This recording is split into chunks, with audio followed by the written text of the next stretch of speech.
Las Vegas, Nevada. City of hope and dreams, where success coexists with failure. Inhabited by Elvis impersonators and leprechauns alike. Where a man can get caught up in his troubled past, like this mime, for example. So we threw this poor mime a bone to demonstrate the new banking here at Las Vegas Motor Speedway. A mime is a terrible thing to waste. Well, welcome to Las Vegas Motor Speedway and the Battle of the Strip. And representing the Blue Man Group. Don't mess up because you got a stiff challenge coming from the Showgirls of Bally's Jubilee. On your mark, get set, go! Now right out of the box, the girls are looking strong. Guys, you got to pick it up over there. You already got it messed up on the jack side. Man, look at those ladies. Are they not looking smooth and sweet? Look, we're coming down to the end. It's going to be close. Oh, me! It's the ladies by a feather in the Battle of the Strip. Blue Man Group, Celine Dion, Fritz, and Eric Clapton all performing on the Vegas Strip this week. But this is the toughest ticket in town. The Las Vegas Motor Speedway sold out. More than 160,000 fans. That's twice the crowd at a Super Bowl, and you have the best seat in the house. Dale Earnhardt Jr. is going to need Lady Luck riding with him today. He hasn't finished a race this year. Mark Martin hopes his hot hand will continue, or maybe is he ready to push himself back from the table. It's showtime. It's NASCAR on Fox, and we welcome you inside the newly renovated Hollywood Hotel and Casino, along with Jeff Hammond and Darrell Waltrip. I'm Chris Myers. Glad to have you with us. It's the place where America gathers every weekend for racing here on Fox. Casey Kane on the pole. Tony Stewart has never won here. Starts from row 13. Good job helping out the Showgirls beat the Blue Man Group in the pit stop. All I got to say, Myers, is this right here. At least she could change a tire. All right, well, all right. Well, not like you. That's why I need her to ride along with me when I go traveling. Help me out here, Darrell. I'm afraid to even get my dog in this fight. I got to tell you. All right, let's talk about what everybody's talking about across the country, this track and how it'll affect the race. And we already had 7 crashes coming into the weekend. We haven't even started the race yet, Darrell. So what the effect, the conditions on the driver? You know, I've heard a lot of complaints, it's just like everybody has. But you know what? I was thinking about this. I watched the Super Bowl. It was raining, and the conditions were less than ideal. The ball was slick. The field was slick, but they kept on playing. This racetrack is the same for everybody. Everybody's got the same tires. You just got to deal with it. That's the bottom line. We got to put on a race today, deal with it. Tony Stewart finished 3rd in the race yesterday, so I think maybe that will help him a little bit today. Well, I'll tell you right now, Darrell, there's a lot of drivers that are not happy with this racetrack or this race tire, and that's going to be the challenge today because the guys who slide the least and stay off that wall will have the opportunity to go to victory lane. And most drivers have complained and aren't happy. As we look at the Cup point standings, remember the top 12 make the season-ending chase for the championship. It's only 2 coming off a off weekend, but Mark Martin, your points leader, Jimmy Johnson, defending champ, currently is 15th. Well, last night we set the clock forward 1 hour, but this year Mark Martin has turned back the hands of time. At the start of the year, the 48-year-old Martin said he'd drive in only 22 of the 36 Cup races, but now flush with success. What are the odds that Mark Martin is bluffing? I think the odds to Mark running a full schedule, probably around 8 to 1. I think he'll probably be a long shot, about 50 to 1. 20 to 1. I would have said 5 to 1 2 weeks ago. The more I talk to him, the more I think that he isn't going to do it. I'm going to say 2 to 1. Yeah, I don't know about the odds for Mark running the whole season, but I'd say as far as odds go for Mark running Bristol, I'd say it's pretty good. I'd say it's even money. He's about at 8 to 1, somewhere around that vicinity to race most of the year. I just can't see the guy that's leading the Nextel Cup bowing out. I just think he's going to race the rest of the year. I'd be surprised if he did. And Mark Martin joining us now, trackside, get ready to go racing. Mark, thanks for being with us, and congrats on the great start. I know you won the very first race ever here in Las Vegas. Just real quick, you've been over this. Anything that might change your mind about racing a full Cup schedule, that chase for that championship? I don't think so, but I'd like to start out by saying, you know, it's a blast to work with the U.S. Army team and be a part of their team. It's really going great. I'm really proud of that, and I really want to thank all the fans for all their support. You know, Matt Kenseth worked on me pretty hard last night, you know, about it, and I had to get up and leave because he wasn't going to let up. But, you know, I really need a break, and, you know, I'm really looking forward to what I have laid out this year, and, you know, I don't see anything changing, but I guess you never know. You know, it's my expectation to stick with the plan. Hey, Mark, it's DW. You know, George Jones got a song called I Don't Need No Stinking Rocking Chair. But, you know, we gave you one a couple of years ago, and Are you never going to use it, buddy? Do you want it back? I could use it. You could use it. I might use that Sunday of Bristol, you know. Oh, there you go. I'm going to be watching on TiVo for sure because I want to play it back because I want to see the more replays of the wrecks than you guys even show. So there's going to be plenty of them there, without a doubt. And, you know, I'm just going to, you know, I'm going to stick with the plan, you know, as of right now.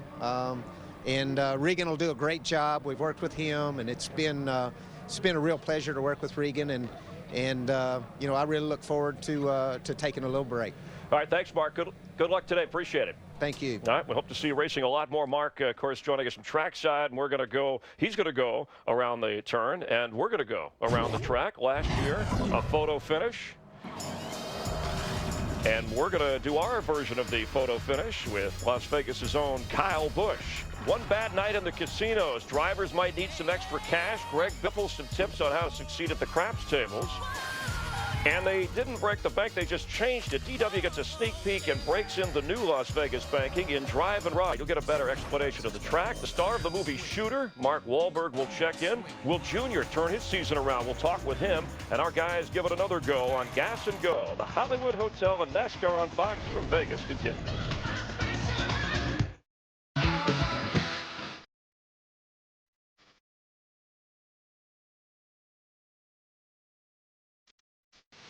Betting, of course, legal in Las Vegas. Here are the current odds for today's race. A lot of drivers complaining about the resurfaced track here, the renovation. Look at Dale Earnhardt Jr. at 15-1. We'll talk with him coming up. Jimmy Johnson has won the last 2 Vegas races here. He's your favorite from Las Vegas.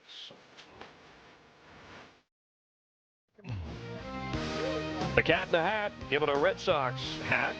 From our own Jeff Hammond, that's Jack Roush, part of Roush Fenway Racing. They won the California race with Matt Kenseth. And by the way, we hope you'll be watching April 7th. Baseball on Fox returns. The new start time for all games, 3:30 Eastern, 12:30 Pacific. Another Roush Fenway driver, Greg Biffle. Growing up, he played Little League Baseball, but chose to be a driver instead of a hitter. And some of you might consider that to be a roll of the dice kind of a move. But for some help when it comes to throwing dice, especially here in Vegas, let's put our money on the Biff.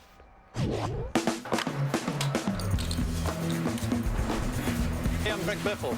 I love racing in Vegas, but another thing I love about Vegas is I love to play craps. My dad taught me how to play. Oh, how about that?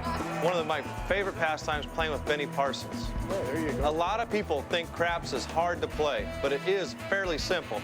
I'd be more than happy to give you a lesson.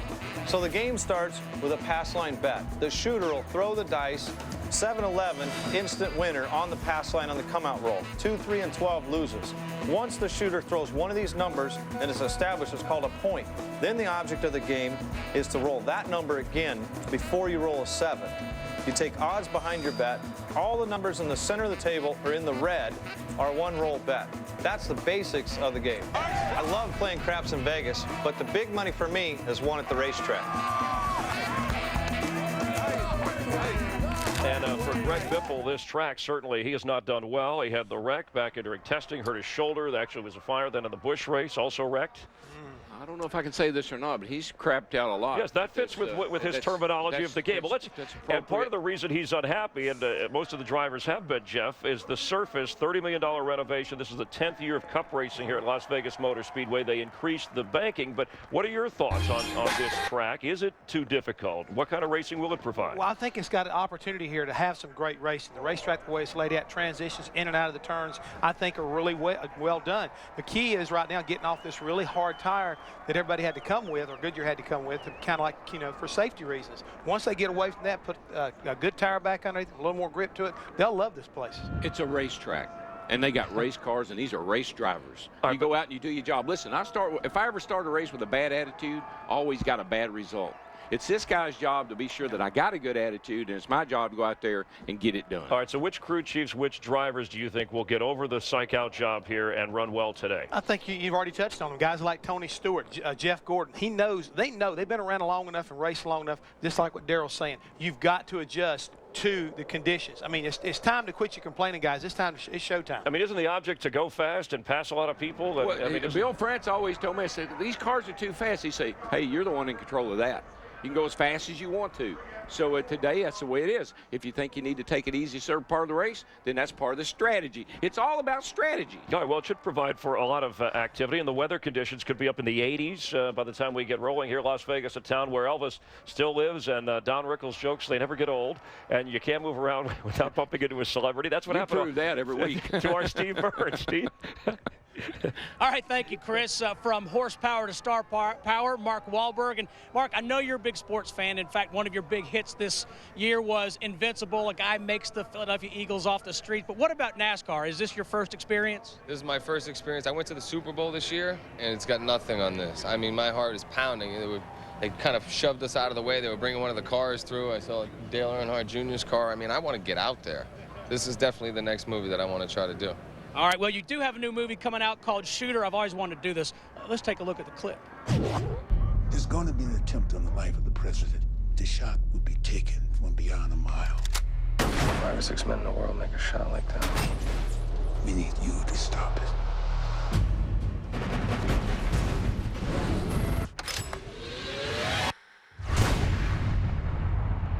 So, Mark, when does Shooter come out? March 23rd. By the way, I'm a huge fan of the series you executive produce, Entourage. We were just saying we got to get an episode of Entourage out here. We got to get drama in a car or something. You want to hug it out? You want to hug it out? Hug it out, baby. Chris. We'll get Turtle to roll. Thanks, Stevie Steve. Marky Mark, the one time. He doesn't like when I say that, Steve, of course. All right, the drivers getting ready to roll. They don't look too tense. And that's Bass Rutten, former UFC and prize fighting champ. You can catch him this week on My Network TV, the premiere of IFL Battleground. I feel that over in here. I guarantee you, a little bit too close. NASCAR on Fox is sponsored by TGI Fridays, restaurant's new right portion, right price menu. Give me more Fridays. By Paramount Pictures presents the new film Shooter, opens March 23rd in theaters. And by Toyota, moving forward.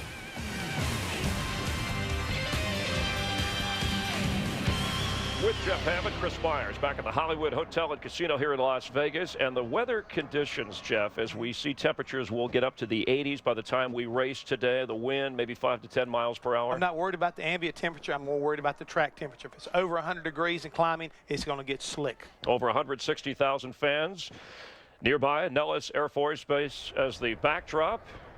We take you down onto the track at Las Vegas Motor Speedway for our opening ceremonies. Ladies and gentlemen, please rise. Please remove your hats as the Nellis Air Force Base Honor Guard presents our nation's colors.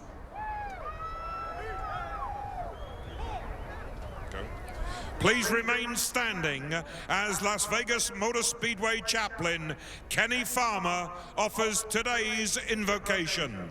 Father, we thank you for this glorious day. We thank all those that work so very hard to complete this new track on Neon Garage. We ask your blessings upon it. Father, we pray for these drivers and crews as they compete today. May they do their very best with the gifts you have given them. Father, we pray for our military around the world that put their lives on the line every day for us to enjoy freedom. We ask this in your name, Father. Amen. Here to perform our national anthem, she is the star of Phantom of the Opera at the Venetian.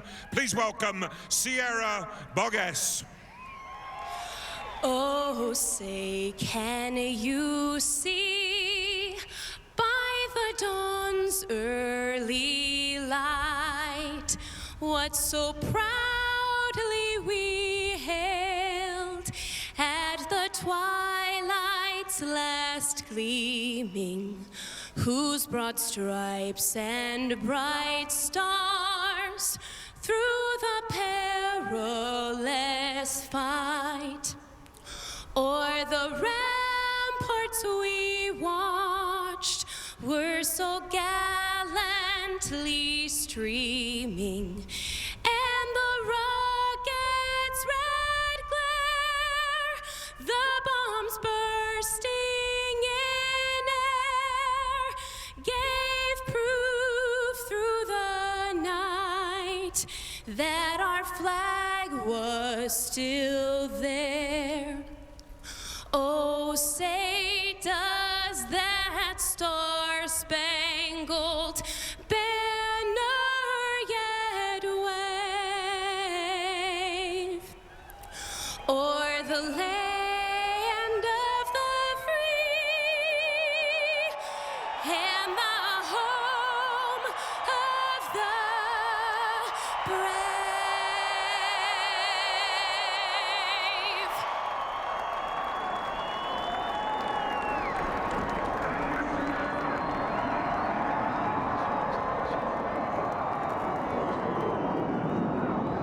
Casey Kane, the pole sitter. The first 4 cars starting today are Dodges, 21 Chevys in the race, 9 Fords, 11 Dodges, and a couple of Toyotas. We'll talk with Kyle Busch, the Las Vegas native. A photo finish. You're watching the UAW-Daimler Chrysler 400 on Fox.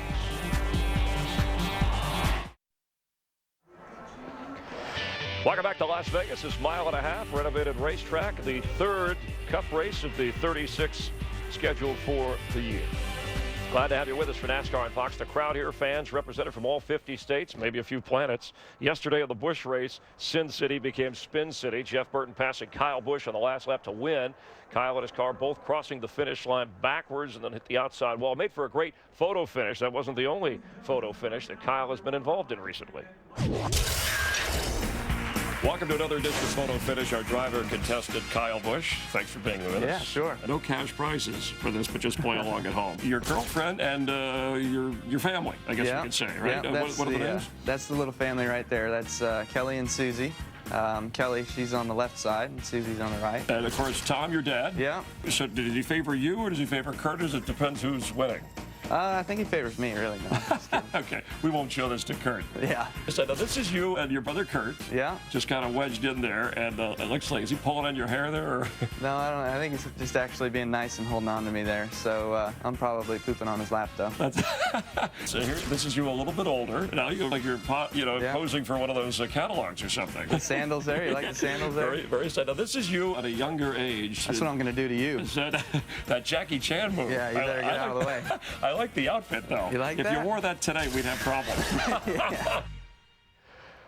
Kurt and Kyle, the Vegas guy. I mean, Kyle said after the Busch race, he said, "I can't wait to get out of town here." That any drivers you talked to in the garage that said they're okay with the track today? I only think there's one driver out there right now that really likes this place, and it'd have to be Jeff Burton, who was able to pull the victory off yesterday. And he's been kind of saying, "Hey, this is just part of the program, guys. Everything will be okay." He's the only one I know. You walked through the garage as you always do today. Was there a buzzword out there? Crew chiefs, drivers. Chris, you won't believe this. Unforgiving. Okay. That's why they're calling this racetrack right now, because if you make a mistake, this place will chew you up and spit you out just like a snap of a finger. And I know you're a big pit road guy down in the trenches, and the entrance on pit road treacherous with some of the renovations. Has that made it better, more difficult? I think the degree of difficulty getting on and off pit road is going to be there today. There's going to be some guys that'll make some mistakes there, and I'm not going to be a bit surprised to see some of these guys who like to come in a little bit hot down pit road sliding through their pits and losing valuable time. And speaking of coming in hot, Darrell has to hustle from here, the Hollywood Hotel and Casino. We're down on the track near pit road up to the play-by-play booth with Mike and Larry. And Darrell's got connections. That's how he gets there. So you'll hear him in just a few moments. Right now, let's head down on the track for those famous words we love to hear at the racetrack. And now for the 4 most famous words in motorsports. Please welcome today's Grand Marshal, the Director of Employer Relations, Daimler Chrysler, and co-director of the UAW-Daimler Chrysler National Training Center, Mr. Mike Jessamy. Gentlemen, start your engines.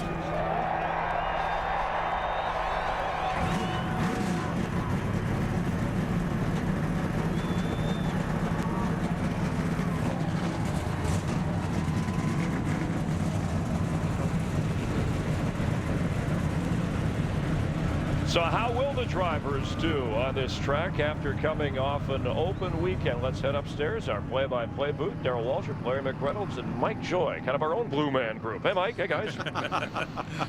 Thanks, Chris, and hello, everybody. Well, all the glitz and glamour of Las Vegas aside, and all of the trash talking and trash creating that's gone on with cars hitting the wall all week long, Darrell, now it's time. Now we've got to find out, do you have what you have, and can you keep it under you? Yeah, well, it's showtime. You're in Vegas, it's showtime, baby. You know, all that complaining, all that whining, all that the tires are too hard and the track's too fast, the fuel cells are too small. We got to put on a show. It's what we came here to do, and I guarantee you my buddies won't let you down.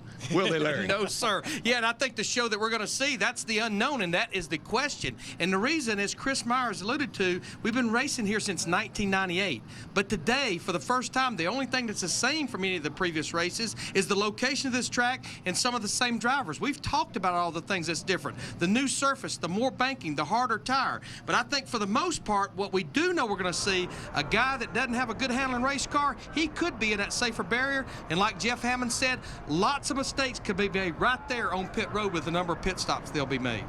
New configuration, new banking, a lot of cars in the wall, a lot of pit stops today with the small fuel cell. So you got to go out there and see what it's like. Darrell and Jeff did just that with this week's Drive and Ride.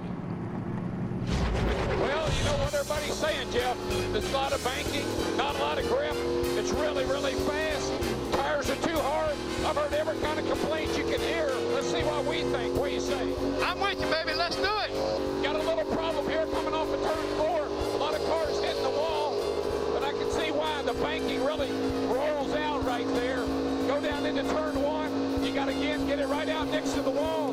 Getting down in here, then you got to carry a lot of speed and get it right on the bottom.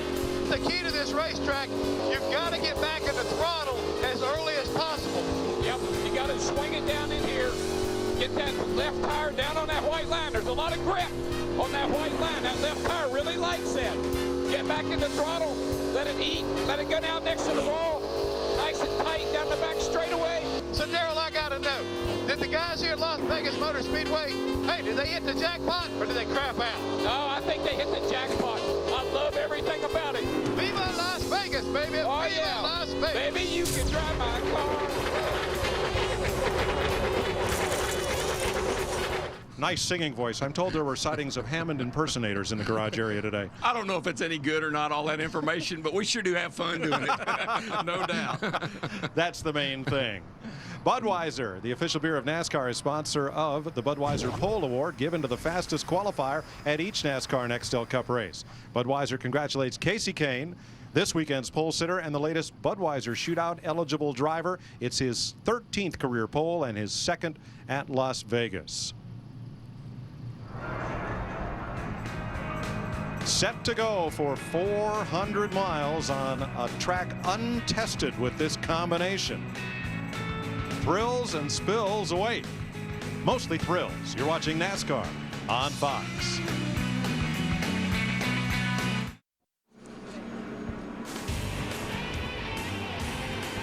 Welcome back to NASCAR on Fox as they get ready to roll. Here's our 7 onboard views we'll be showing you today. Beginning with the pole sitter, Casey Kane. From our DLP HD TV cam, there's a look at the front straightaway, and here's today's FedEx racetracks. Blanche from Londonderry, New Hampshire, where it's a little chillier than it is here in Vegas, wants to know how the drivers feel about this racetrack as a group. Well, you know, I think they're going to be all right. I think they got the Busch race in yesterday. They learned a lot watching that race. Tires, I think they'll be able to adjust up a little bit. The thing that hurts them most is air pressure in the tires. Not a lot of adjustment to be done there, but I think they'll be fine. That's when we saw most of the problems yesterday, was right after a restart when the air pressures were down. Let's ask one of our driver buddies if we can get an opinion from him. Hey, Junebug, it's DW. Got a copy? Yeah, man. Hey, buddy, there's so much concern about the race today, and I know you're a little unhappy with your car. I heard you and Tony Jr. discussing what to do to it yesterday. What do you think we're going to see today, bud? Well, I think everybody's going to take it easy. I was kind of happy with my car. Tony Jr. guys did a pretty good job making it as fast as they could, but it's real slick. We kind of got a curveball with tire selection today, but everybody has to deal with it, so we'll just have to take it easy and try to stay out of trouble. It's going to be real slick. Is that going to be your game plan, just to lay back a little bit, or are you going to charge to the front? You know me, I do whatever my car will do. I try not to do more than that, because I usually get in trouble. All right, bud. Thanks a lot, and have a great day. Thank you. Some drivers didn't much like the track. Others, like Jeff Burton, who won yesterday, applauded Goodyear's decision to go to a harder tire here in the interest of safety. And you're encouraged to write in your questions about each track we visit as part of the FedEx letter of the week. We'll feature one letter on air during the FedEx Racetrack segment. FoxSports.com, keyword FedEx gives you all the information. And I think the thing you notice with the tires is the cars they don't just always all of a sudden snap loose, and that's just lack of grip.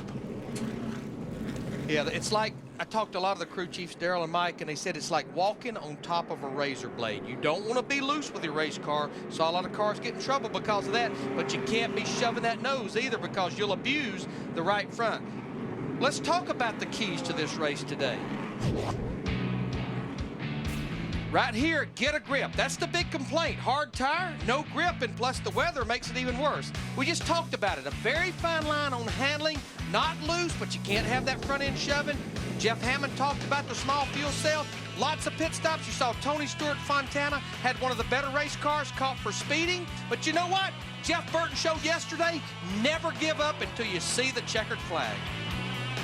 What I most liked about that finish was that as Jeff Burton came down pit road toward Victory Lane, Kyle Busch was walking back to his garage from his crashed car, reached out with his hand, gave Jeff a handshake, congratulated him. Burton knew he had to go to the outside. Jeff told me this morning that was his only way to try to win the race, was go to the outside. Kyle kind of lost control of that car, and wow, it was a wild finish. Burton winning. Quick pit whip, Steve Burns. Mike, 33 million people come to Las Vegas every year. Now, since we were here a year ago, Bruton Smith, the men and women working on this track, spent 3 million hours, over 1,000 people, to renovate this spectacular facility. Dick Berggren. Including a brand new pit road that curves on both ends and is 3 feet longer and 9 inches wider. All of that is good because they're going to be down pit road a lot today. Krista Voda. That makes it hard not just on the drivers, but the men behind me. They are going to earn their money today. With DW, all switches up. Remember, you talked about it, the air pressures are down. Give me a good, clean start. Remember, it's a long race, and oh, by the way, reach up there and pull those belts tight one more time. 43 cars, 400 miles, new untested racetrack. Boogity, boogity, boogity. Viva Las Vegas, boys, go racing.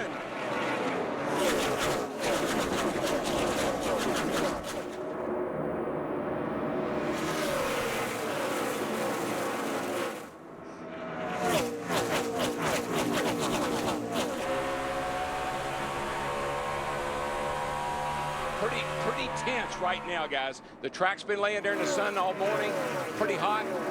Slick enough when they get going around here with the cars, but it's really bad on the first few laps. Kane, Stremme, Sadler, Jeff Burton fighting Montoya side by side for fourth. Whoa. Looked like Montoya may have scraped the wall going down into one. But Daryl, definitely the track is the hottest it's been since these guys have been here. We got one all the way against the wall. David Reagan. David Reagan in the 6 car. And caution will wave. He got up high, Larry. We've seen that time and time again. Got that dirt all over his tires and could not get the car back down. And David comes in here 5th in the points, the top finishing rookie in the first 2 races. We said expect the unexpected. The one thing we expected was matching yesterday's record number of caution flags, and here's a reason why. Yeah, you see, just gets up out of the groove. Now you watch the dust start to fly. See the dust and dirt that's coming up around the car? That's just that's residue from the tires and the sand and everything else that's up against the outside wall. And Daryl, we talked about no grip. The higher you go, the worse it gets. Rookie David Reagan, 5th at Daytona, highest rookie in the point standings, first car to test the outside wall in Las Vegas.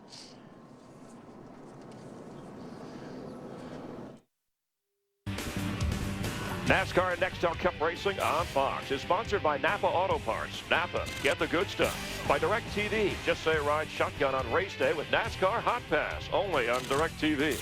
By Toyota, moving forward. And by Nextel, only from Sprint, helping NASCAR Nextel Cup fans get more done. The Thunderbirds performing here at Las Vegas. Just another of the headline groups. Brooks and Dunn are in town, Ray Romano. And the Dodges, because in qualifying, Dodge pretty well spanked the field. And as you look at the front runners right now, 7 of the first 8 cars are Dodges, led by pole sitter Casey Kane. David Reagan taking his car to the garage. And our singular question, which was prepared in advance, AT&T Singular Virtual Crew Chief question. Mike Stillman of North Carolina wants to know which rookie will have the most successful season. David Reagan, Juan Pablo Montoya, Paul Menard, or David Rudiman. Text the word crew to 191 on your AT&T Singular wireless phone. Singular is the new AT&T. Those small fuel cells, 13.5 gallons, these guys can only run about 40 to 42 laps. We had about a half a dozen cars, including Matt Kenseth and Ryan Newman, both the Yates cars, come to pit road, top those fuel tanks off. All of them started toward the back of the field, so they gave up little track position in order to top off. And that's just part of the strategy, trying to figure out what you want to be, where you want to be at the end of the day. I wonder how many, or should I say how few, green flag pit stops we'll have today. They restart with 5 laps complete. Jeff Burton, that 31 car, got a heck of a restart. It is legal to pass to the outside, to the right side, once the green flag has been displayed on a restart. Yeah, and it's a guy, you're not supposed to, if you're driving your car, you're supposed to protect that right side. A couple guys didn't do that very well. Teammates Reed Sorensen, Juan Pablo Montoya. Sorensen 41. Now, this is one thing I think we're going to see a lot of, though. These cars can run side by side. We have two very distinctive racing grooves. I think it just depends on where your car works the best. See those 3 Dodges right there. The 2-car Kurt Busch, hometown boy here. This is a home game for him. He works to the inside of Sorensen in the 41. Said winning at Vegas would mean more to him than winning anywhere else on the Nextel Cup circuit. That's his brother Kyle Busch, the 5 behind him, ran second yesterday. They had a pretty good go of it yesterday for a number of laps. Larry, we're talking about on the restarts how you protect the right-hand side. And, of course, you look in your mirror and be sure that the guy that is behind you is not going to try to jump up on that right side and take advantage of you. Watch what happened to Casey Mears back here about mid-pack. Here he comes right here down at the bottom of the screen. Here he comes. He jumps out right there. Johnny Sauter said, no way am I going to allow that, and tried to put him in the fence. You can see well over 155 miles per hour with the Fox tracks by the time he got to the start-finish line to take the green. I know right now Casey Kane in that 9 car, it may not stay there, but he has set sail on these boys.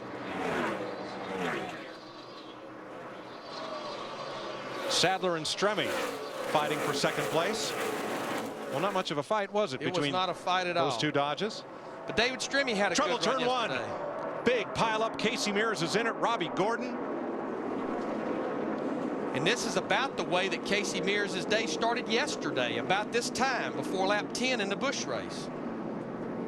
It's just really, really difficult to hook these cars up with the tire combination that they have on these cars. It's just very difficult. An unhappy birthday weekend for Casey Mears and Ward Burton, the state water heaters car, also involved.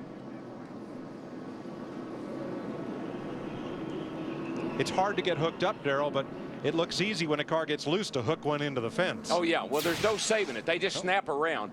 We saw Casey Mears here on that restart, though.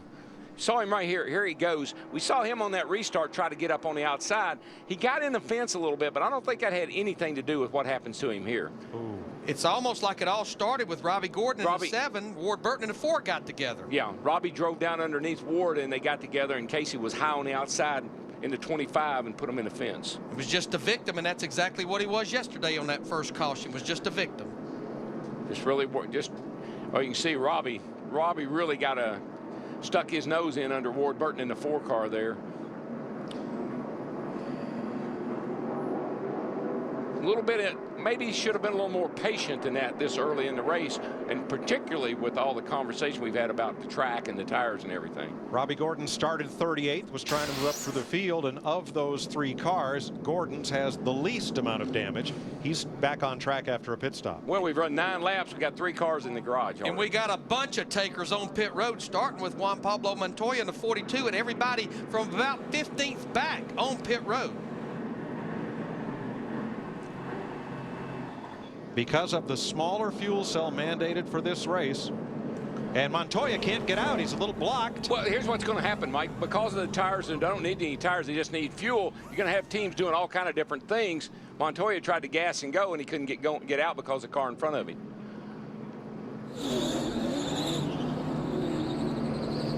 quite a few of these stops were fuel only. Let's check with Dick Berggren.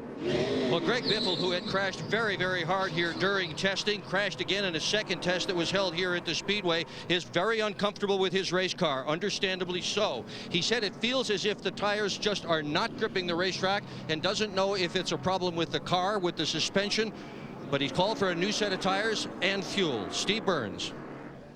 Dick, when the caution flag came out, listening to Casey Kane, talking to his crew, he says it's already starting to get slick out here. He said, I feel like the back end is starting to slide out on me. I think we'll hear that a lot today. Yeah, that's within 10 laps, and his back end's already hanging out. Let's take a look at Juan Pablo Montoya and his problems on pit road. Again, he was going to try to do a gas and go here. You can see they're making a slight adjustment on the car. They've got the car fuel. You see the fuel man shaking his head, but he's blocked in by Tony Raines in the 96 car.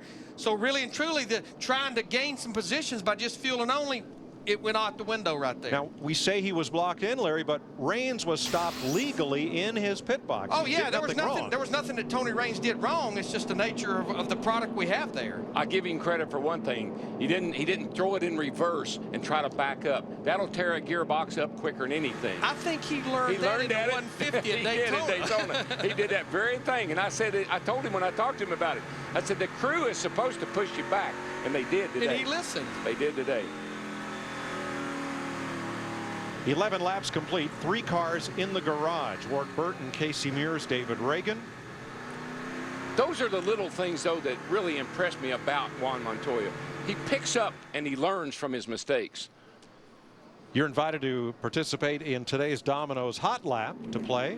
Select which of today's top 5 qualifiers, you see them on the screen, will be the first to complete lap 100. Text the letter corresponding to your choice to FOXSP. FOXSP on any wireless phone, and all participants are automatically entered to win the ultimate fan experience at the Michigan race in August. About the top 14, 15 cars, with the exception of Montoya in the 42, elected to stay out that time. Some of those guys were on pit road back on lap 3. Robbie Gordon came back in for repairs and then rejoined the field tail end. That was why I was talking about strategy. They're up front now. Next time they'll pit, the other guys will be up front. Try to figure out when to be up front at the end. That's what you're wanting to do. Getting set to restart as we complete 12 laps, 2 cautions already. Boy, I mean, Jeff Burton in that 31, he is on his game today, at least for now, on restarts. He's going to take 3rd position away from Strimmy in the 40. I believe after the run he had yesterday, and he loves this racetrack, he's the guy to put your money on. Watch that 5. Kyle Busch got underneath his big brother, and now he's going for one more. And he probably wants to stay right with Burton because they had a real go of it at the end of the race yesterday. Probably like to get up there and race him a little better today. Jeff Burton trying to do what Kevin Harvick and Matt Kenseth have already done in this young season, sweep the weekend. We have not yet had a Cup Busch weekend where we've had 2 different winners. Mike, you talked about the Dodges. How about the Evernham Dodges? Elliott Sadler in that 19 car. He's starting to run the high side. He's trying to take the lead away from his teammate, and he will over in turn 3 and 4. That transition into turn 3 over there is a nice transition. They banked the back straightaway 9 degrees. It used to be almost flat. And it really helps you carry speed into turn 3. Which is how Jeff Burton won that race yesterday. Exactly. Got a great run off of 2 and then was able to carry the speed into 3. I like it. Gives this track a characteristic much like Atlanta. Here comes Burton looking on the outside. Casey Kane to the high groove to block. Burton goes low. He's got room for 2nd place. And I tell you something about Burton. You have not heard that man complain about anything all weekend here. He likes the track. The tires are the tires. I like my car. Positive attitude means a lot.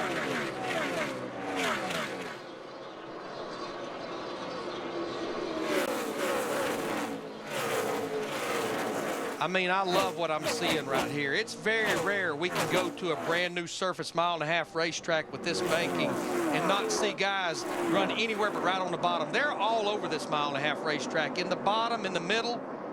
Larry, if they'd make the tires and the cars and the tracks, and if they'd make them all perfect, I wouldn't have quit driving. Jeff Burton for 2nd again. took the inside and whoa, used up a lot of racetrack getting second away from Casey Kane. But we heard that Casey Kane was already starting to not like his race car, that it was starting to slide around. He's lost 2 positions. Looks like he's going to lose a 3rd one here to Kyle Busch in the 5. 16 laps into this run. But it's very early, Larry, and when Casey Kane starts on the pole on a 1.5 mile track, he usually ends up in victory lane. Tell you what, a new racetrack has a tendency. Oh, Turn 4. Turn 4, got a car around. Joe Nemechek. Here comes Dave Blaney into the wall. 22. Looks like those 2 are the only 2. Blaney just tried to get on the brakes to stop, and it turned him right. No right front. Has no right front. Now, Blaney has been Toyota's brightest hope in this young season. He's been the best running Camry at Daytona and California. He's one of only 2 Toyotas to make the field here, and it looks like his day is over. Yeah, he's having really bad luck. That's 2 of our guys in the top 12 that have already had problems here before lap 20. Joe Nemechek comes in here in the top 10. We've already had the problem with David Reagan. This is what you're going to see with the 13 car, Joe Nemechek, is what we've been talking about. The cars just, they just turn sideways all at once, and there's not a whole lot you can do about it. See, that car's already stepped out right there. Of course, when somebody runs into you, that helps. That's a different story too. But Darrell, I think when it stepped out, he had to get completely out of the throttle. Yeah, he had to get out of the gas, and when he did, Boyer ran into him. And Boyer was in the throttle, and Nemechek was not. Right, and Blaney was trying to miss him and got on the brakes, and it turned him right into the fence. Jamie McMurray, Matt Kenseth drive by and miss it, and so does Scott Riggs. But it all happens in a blink of an eye.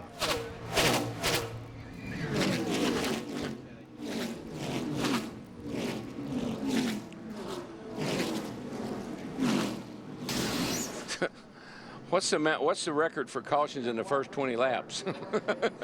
Over under, perhaps. The record for cautions is 10. I know that. Now, in 400 miles. Slob, I looked it up so you wouldn't have to. And I'd almost be willing to bet we've got a lot of guys at the front of the field. They have not been to pit road yet. We're actually almost halfway through a fuel run. I would say pit road will be pretty busy with these guys at the front of the pack right now to get fuel, possibly maybe 2 tires. Saw a lot of that yesterday, 2 tires. I don't think at this point I'd get any tires. I'd just get me some gas. Get that tank full. You saw Dave Blaney walk away. He will be the 4th driver to go to the garage where Dick Berggren awaits. And Casey Mears was involved in the 2nd of the 3 crashes we have seen in the first 17 laps of this event. Why so many crashes in so few laps? Well, our crash is because Robbie Gordon put us 3 wide in a track that's only got 2 grooves with tires are probably the most difficult that we're going to drive all year long. And you're going to see a lot of that today. I mean, there's just no grip at all. I mean, everybody's having a hard time keeping a hold of their cars. I mean, the reason why I crashed though is because Robbie made the move that he did. I mean, I was already on the outside of Ward Burton, and last minute Robbie threw it in on the bottom and lost it and got into Ward. Feel bad for Ward, and I feel real bad for ourselves in the National Guard because we had such a good car, yesterday in the Busch series and got caught up in something that wasn't our fault. And then again today, I felt like the guys improved on the car. It felt a little better at the beginning of the race there than it had in practice, and just get nothing to show for it just because of an early move that just didn't need to happen. And behind him, they are working on the car to try to get him back on the racetrack. Mike? Thanks, Dick. Now, Darrell, if the problem is the tire won't grip, I'm sure folks are wondering, why not just slow down a bit? Well, yeah, if everybody would agree to that, that'd be fine, but that's why they call this a race. Right. You try to go faster than the other guy. That's all you try to do. 3 caution flags in the early going.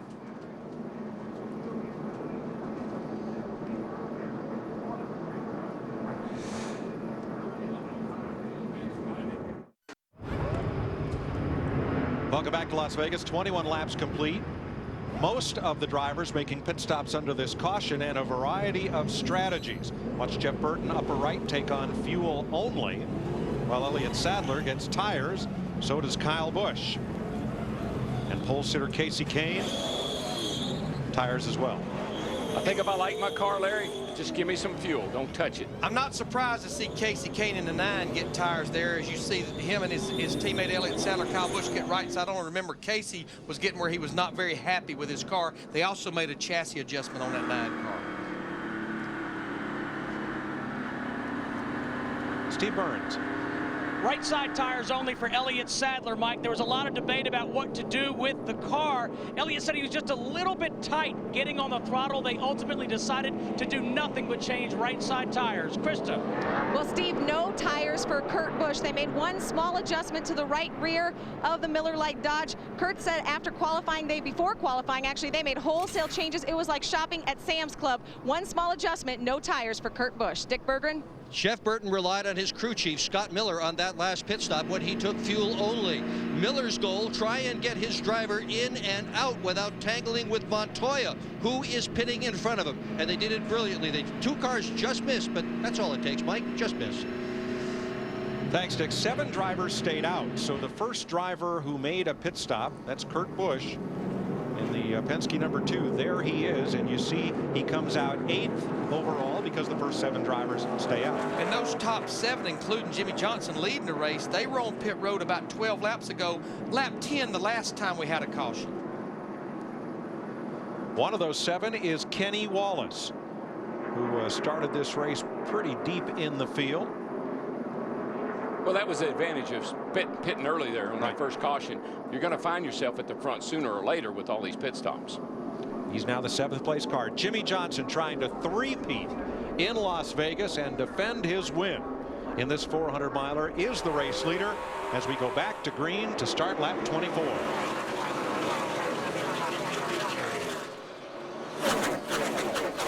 See the old blue deuce there. The 2 jumped to the outside, got around Kenny Wallace in a hurry. Car looks pretty fast, coming up off 2 with a lot of steam. The cars that stayed out: Jimmy Johnson, Mark Martin, Dale Jr., Tony Raines, J.J. Yaley, Jeff Gordon, and Kenny Wallace. Well, those cars that changed just 2 right side tires, they're making their way back up there pretty good. You see Elliott Sadler in the 19, Kyle Busch in the 5. They drove by Kenny Wallace, and they're battling each other. Tell you, Kyle Busch got Elliott in the 19 loose coming off of 4. The 5 car looks like he's hooked up pretty good, Larry. That car was good yesterday in practice. Close call for Elliott Sadler coming off turn number 4. He's in the 19. What's the old 5 car? Watch Tony get up. Tony the Tiger get up under him here. And whoa! And when you're carrying speeds like that and you run up under the back of a car like that, it takes the air off that rear spoiler, gets him loose. You'll see it right there. He runs up so fast. See, that's one of the things. The reason the hard tire is not happy on these cars is because a year or so ago they cut the rear spoiler down to take away downforce. And now you got a hard tire with not as much downforce as you like to have, and it's just hard to hang on these bad boys. Dale Jr. keeping close tabs on Jimmy Johnson. Mark Martin, the Nextel Cup point leader, right there.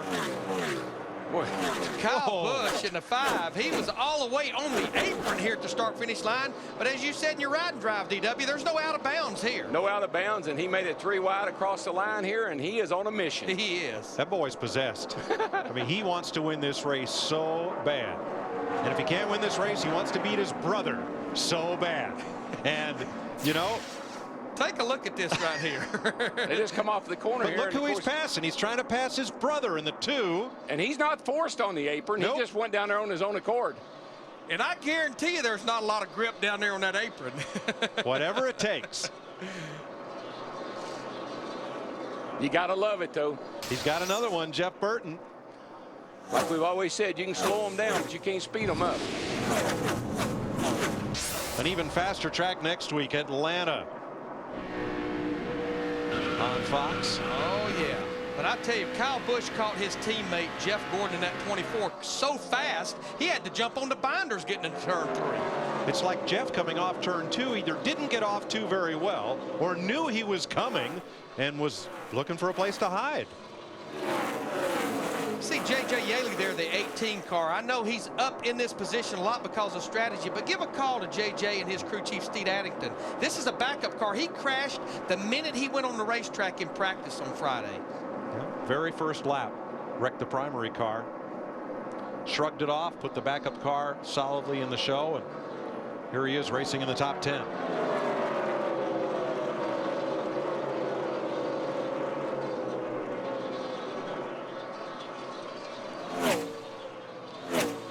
There's our AT&T Singular Virtual Crew Chief answer. You think it's Juan Pablo Montoya who will emerge as the most successful rookie of this season.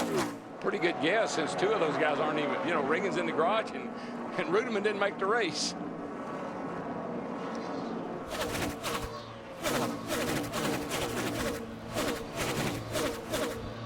Right now, Montoya back in the 20th position in the 42 car. Steve? Mike, just to give you an update on Kyle Busch in that 5, he described his car on that last caution as just dancing a little bit. Their adjustment, they made a small chassis adjustment and took just 2 tires. Well, Steve, he's the fastest car on the racetrack right now, and he is driving that thing like he stole it. Oh, yeah, she's dancing on it. He's doing the tango, too. You know, guys, I talked to his crew chief, Alan Gustafson, and Alan also looked after the Busch car yesterday, and he said they learned so much about things like air pressure and what to do with these tires. That's one advantage of running the Busch race, yes, sir. Especially doing it as the crew chief, too.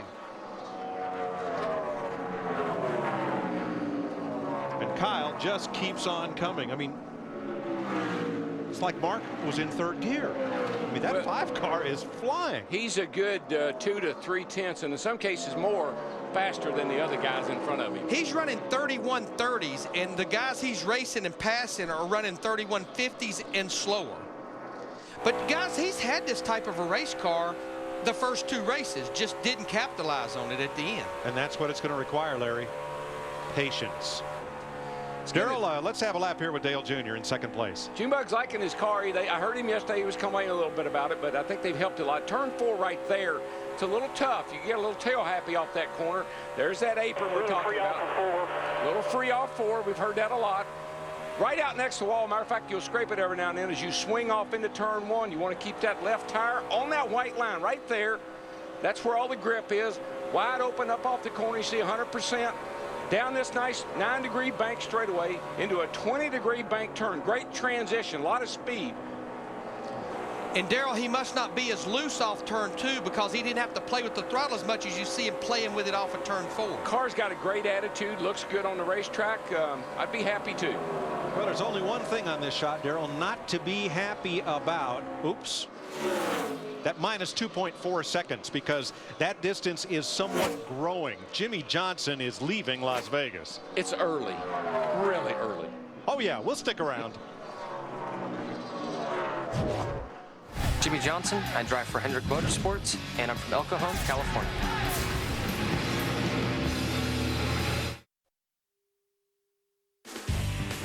NASCAR Nextel Cup Racing on Fox is sponsored by Budweiser, the official beer of NASCAR, and proud sponsor of Dale Earnhardt Jr. and the number 8 car.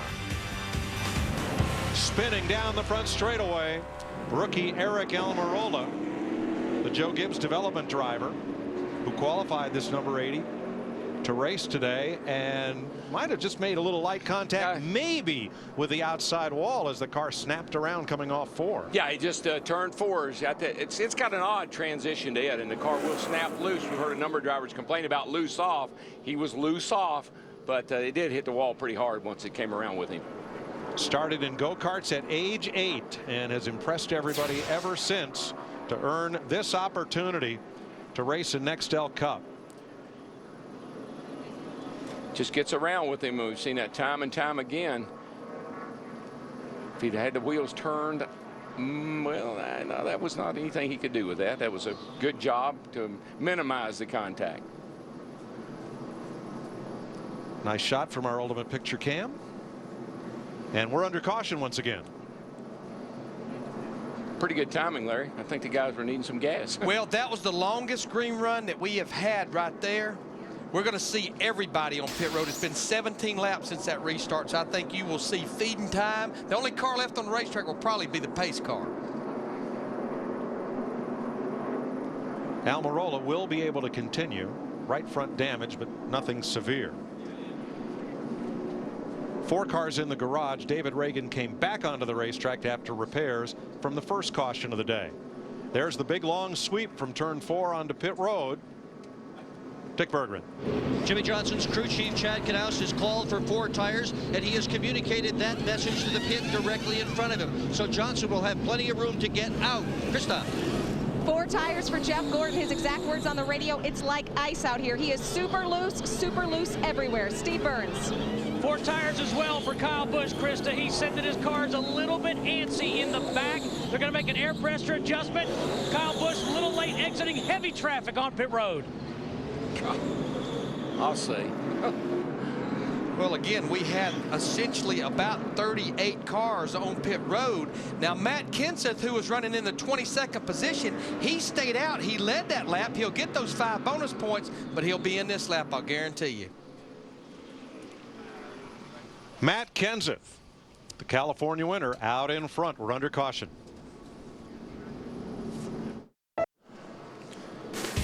Packed house in Las Vegas.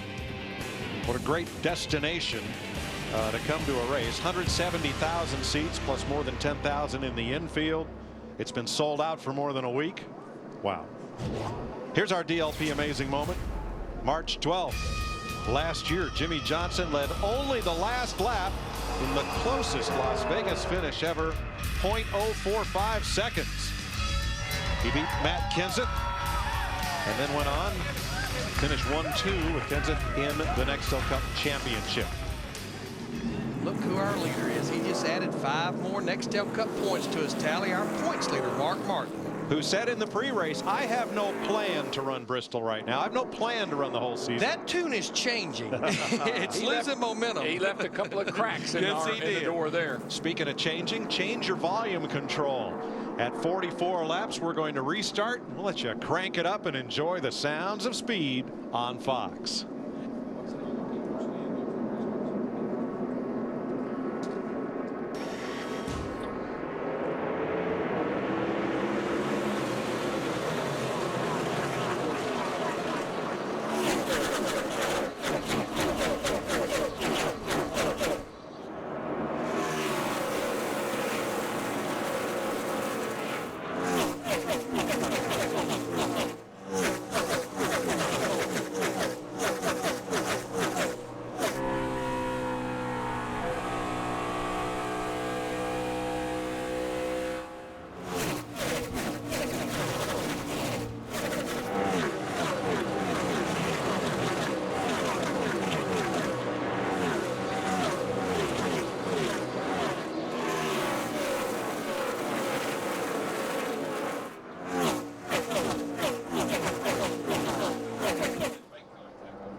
Eric Almirola has come to pit road as Mark Martin extends his lead, and J.J. Yaley got a great restart, picked off a couple of spots, 2 positions to move up to 4th. And Elliott Sadler in that 19 car, he just drove by Kurt Busch in the 2 to take the 2nd spot away behind our leader, Mark Martin. Montoya cool up close to the wall. Not the first time he's done that today, but he did not make contact. Loses 1 spot, continues.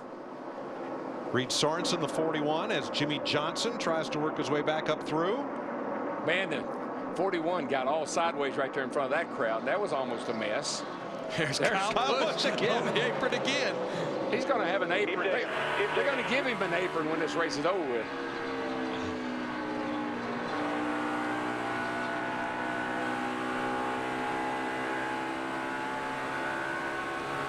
Riding with Carl Edwards. Way to use your head. In the 99 and the 13th spot right now. Wonder who that was.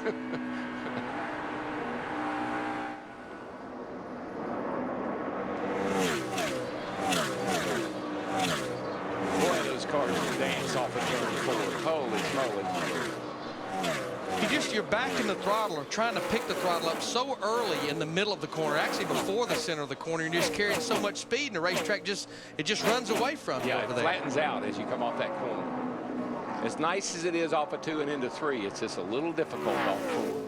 Elliott Sadler closing in on the leader, and J.J. Yaley closing right up on 3rd and 4th behind them. I tell you, Elliott and that team, they did a good job of adjusting his car up on that last pit stop, because he's pretty fast right now.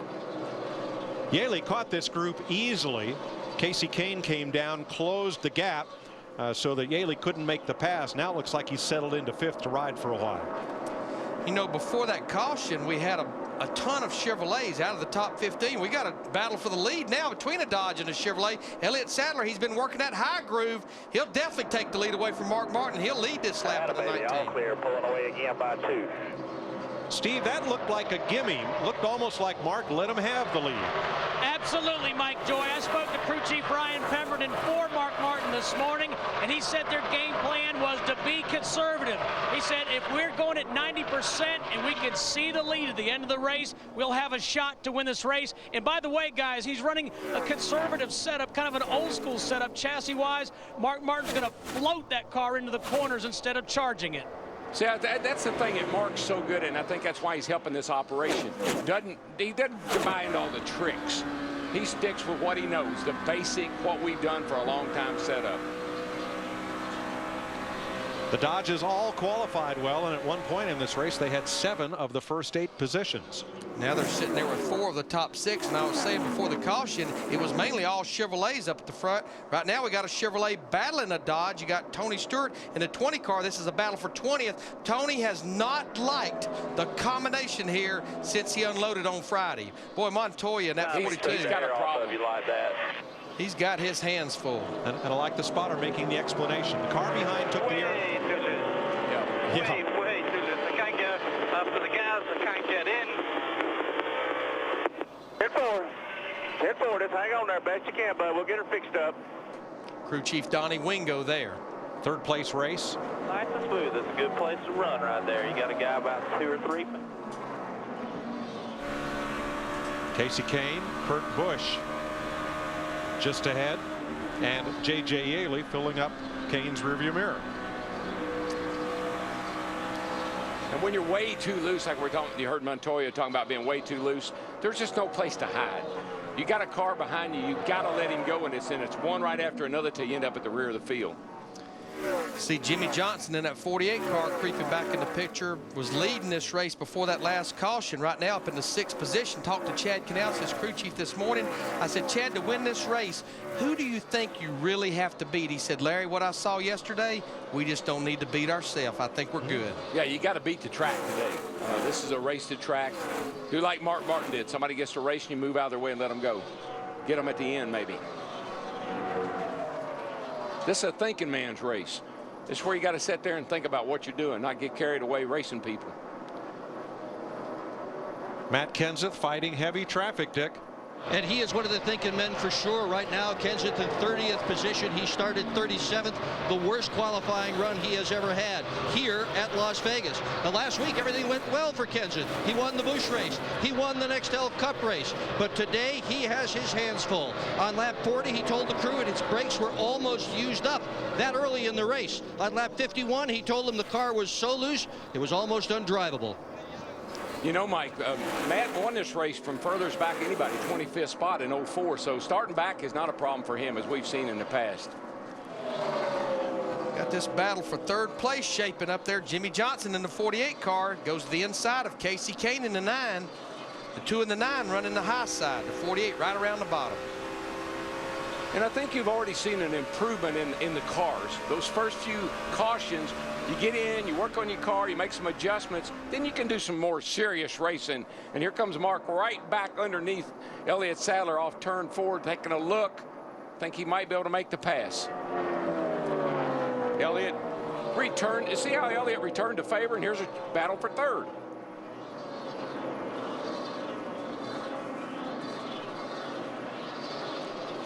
That 48 car, that car is working good right around that white line, right around the bottom, Jimmy Johnson.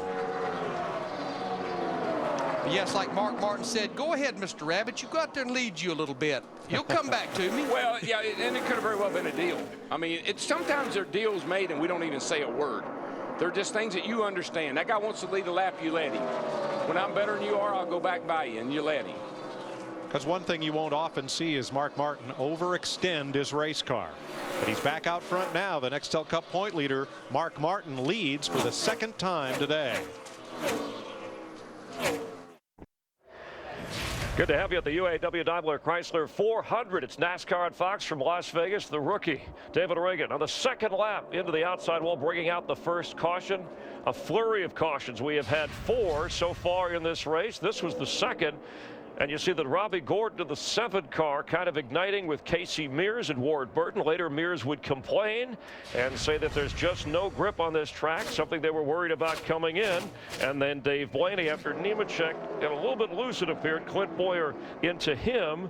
So the 4 cautions, Jeff Hammond. We've had 5 leaders, 6 lead changes. Jimmy Johnson currently leading Elliott Sadler. Of those cautions, we're getting ready to go through our longest green flag run. Have they learned something here? Have they settled down? I think so. That's one thing about today. You've got to be able to compensate. You've got to keep working with your race car and talking to your driver about how to deal with this racetrack. We said early on, this track is very unforgiving, and you saw that in the first 50 laps. 4 caution flags, guys running at each other, cars just spinning around unexpectedly. You have to keep working on this race car and get it better balanced. Daytona 500 winner Kevin Harvick, as you look, get a look at Jimmy Johnson. Harvick has dropped back. What's going on with him? I think right now he's got one of those race cars. He just can't hang on to it right now, and he's got to be smart. He's running 4th in the points right now. He needs to get this car better, and I'm sure Todd Berrier and the rest of the RCR team will be working to get it better for him for the end of the day. He's probably going to lose a lap here. You can see Jimmy Johnson closing on him rather quickly. And Mike, Jimmy ahead of Mark Martin, Elliott Sadler, Kurt Busch closing as well. Jimmy Johnson's lead, Chris, now 2.9 seconds as Mark Martin and Elliott Sadler swapped positions back and forth. Let's show you the pass as Johnson took the lead. Well, I can tell you why. Jimmy Johnson's running 31.8s. All these other cats are running up in the 32s. I mean, he's in a league of his own right now. And that's about where he was before that last caution came out.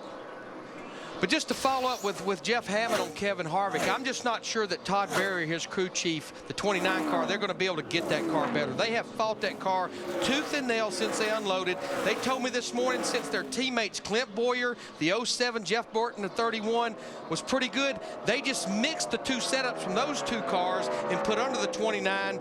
But Krista, obviously it's not working. Looks like he's about to go a lap down here in about a lap or 2.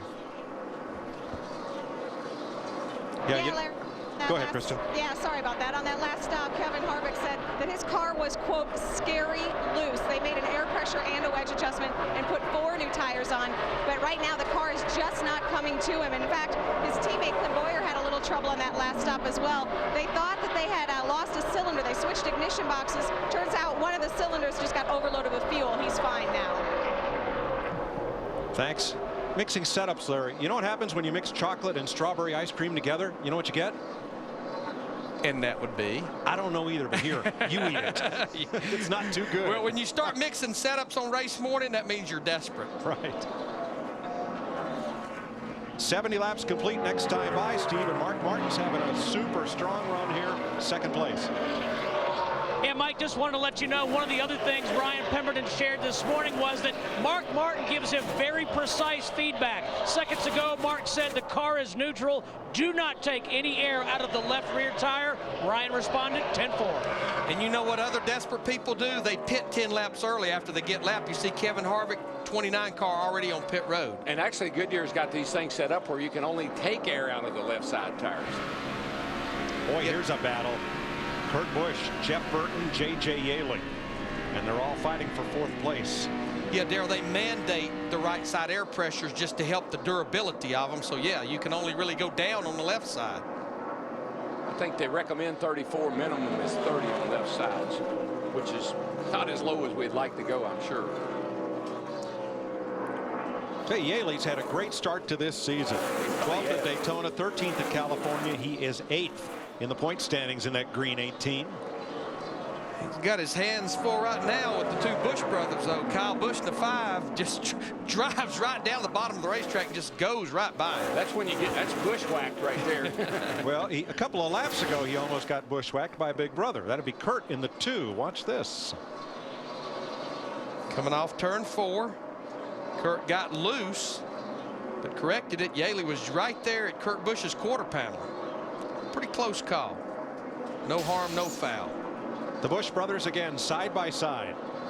Las Vegas natives, they grew up racing at the Bull Ring, the quarter-mile track that sits just outside turn 1 here. You know, it's one thing to race your teammates, but it's a big motivation to race your brother, especially at this place. Jimmy Johnson again padding his lead. It stands at 3.9 seconds over Mark Martin and Elliott Sadler. You're watching NASCAR on Fox. NASCAR Nextel Cup Racing on Fox is sponsored by Paramount Pictures presents the new film Shooter. Opens March 23rd in theaters. By Chevy, the most wins in NASCAR history, an American revolution. By Singular, now the new AT&T. And by Lowe's, proud home of Jimmy Johnson and Team 48. Green flag pit stops have begun. David Gilliland, all the Evernham Dodges. Jeff Gordon is in, Dale Jarrett, and here comes our leader, Jimmy Johnson. Dick? He has had the fastest car of the day so far. Johnson going to make an adjustment to the chassis on this stop, and they're going to take tires as well. They will not change this car very much, and we don't know a lot about what they do on pit stops because Chad Knaus, the crew chief, hands out notes. Well, instead of talking on the radio and letting everybody know, interesting. Jamie McMurray is in as Johnson comes out. Jeff Burton has made his stop. Robbie Gordon in. John Wood badly needed a stop. Got one. Commit cone. Oh, boy, Kyle I tell you, it looked just a made bit it. big. Kurt Busch in the 2 car just about got to the back of his brother, Kyle Busch. Gotta change all 4. Because he slid them. That's Kurt Busch telling Roy McCauley, I slid my tires. You have to change all 4. I don't know what was going on with Mark, but he just about stopped getting on pit road. Krista. The plan is 4 tires and fuel for Kurt Busch. He said he needed 4 because his tires, quote, felt like basketball shoes. Steve. Krista, Mark Martin is on pit road. A very small adjustment, a quarter turn in the left rear. Mark saying his car is pretty neutral. And of course, the interesting thing here, all these green flag stops, this is when we get those mistakes of drivers speeding, come on to pit road or leaving pit road, or mistakes made on pit road by the crews. The Gibbs cars are in. J.J. Yaley and Tony Stewart. Ryan Newman has led a lap for the first time today. If you're going to have a problem, it's going to be leaving pit road because you can't get on pit road too fast or you'll wreck. Denny Hamlin is in as well, so all 3 Busch cars, or rather Gibbs cars, 3 of the 4. Eric Almirola in a part-time ride is the 4th. Here's Steve. Mike, before the race, Tony Eury Jr., crew chief for Dale Earnhardt Jr., told me that Dale's concern was not feeling the right rear tire enough down in the racetrack. Service is done for Jr. He's headed to the racetrack. Ryan Newman pits, and that hands the lead to Bobby Labonte in the Richard Petty number 43. Juan Pablo Montoya running second.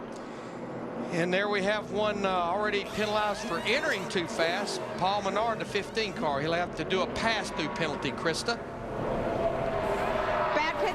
Bad pit stop for the 41. They actually had a gear change problem, and then they just had lots of trouble down here. They're trying to jack up the car. They're having all sorts of problems. So the plan was to make a 4 tire change. He's stuck in gear. Reed Sorensen actually had a hard hit in the Busch race as well. He went to a local hospital last night to get checked out. He is fine, but this is a devastating stop for the 41. He's been loose all day. Saw him motioning frantically. Drop the car, let me go. Montoya's in, and so is Labonte. And the lead will change again. Dick? Now Montoya is in for a tire change and also for fuel, Mike. And he is certainly struggling trying to figure out how to make these pit stops. Fortunately, he has nothing behind him except an open pit area. The result of having had a terrific qualifying effort. Right there, he stalled the car but got it going again. Reed Sorensen will get a pass-through penalty. Too fast on pit road. And we cycle through green flag stops. Jimmy Johnson is once again our leader. Now the 3rd place car on back, 4 of them all came on pit road at once, and this was almost a pretty fine mess. Yeah, well, I'm not sure, but watch Mark. He really gets going slow. He's not just, he's way down. See how slow Mark's going, and here these guys come. Mark was going to be sure he didn't speed getting on pit road. It bottlenecked those guys up behind him, almost run over him. And Kyle couldn't pass him because he would have hit the commitment cone entering pit road, and that would have been a penalty. Well, this morning in the drivers' meeting, the drivers were asking to move the cone out so that they could move it down further because they didn't have a good entry in there. Man, that's just so close right there. That was a close call right there. The drivers are wanting to move the cone. Gotta change all 4. They're wanting to move the cone down some because it's so close to the exit of where you come on the pit road. And of course, you have to be down to 45 miles per hour as well when you get to that point. And there's a lot of distance down there that they could have moved the cone in a little bit and made that a little easier for them. But that cone threw a lot of drivers a curveball yesterday in that Busch Series race. You see right there is the cone, and then the drivers wanted to move it on down here somewhere and give them a little bit more room to get slowed down when they got on pit road. Dick? Now, this is the right front tire off Greg Biffle's car, Mike. This is a result of some fender rub. They're trying to haul it off so we can't show it to you. And I can also tell you that inside the wheel from that tire, it is absolutely loaded with brake dust. They're using a lot of brake. And how would you like to be out there at 185 miles an hour with the fender dragging on the tire? Well, certainly Greg Biffle has had a terrible time here. Blew a tire testing, blew a tire when they came back for the team test. Had trouble yesterday in the Busch race. This has been a mean racetrack for him. But Darrell, we've seen with our telemetry, guys will use a little bit of brake, but if you're using a lot of brake, you've got a race car that's not driving very good. Yeah, you use the brake. It's just like on your street car. You hit your brake, you watch your front end fall down. That's what they do out on the racetrack. Use the brake to set the front end. Right now, Greg Biffle's still on the lead lap in 23rd, but he's about 3 seconds from being lapped by our leader, Jimmy Johnson. And there's our leader, Jimmy Johnson in the Lowe's Chevy. There's one thing a new racetrack has a tendency to do sometime, and that's one car just stink up the show. One car will be so much better than everybody else's that he just runs off and leaves you. But why is it the same car that threatened to stink up the show last year? Jimmy Johnson. Well, he stunk it up by winning by about a foot last year. Don't forget to enter our Domino's Hot Lap competition. Pick one of those 5 drivers that were the fastest qualifiers and see who leads at lap 100. As a matter of fact, Mike, thinking back, I don't believe he led, but just at the start-finish line last year. Right. So it was 2 years ago he tried to stink up the show. Maybe a couple years ago, yeah. Correct. This is a battle for 6 right here between Kurt Busch in the 2 car, Jeff Gordon in the 24 car, and Carl Edwards in the 99.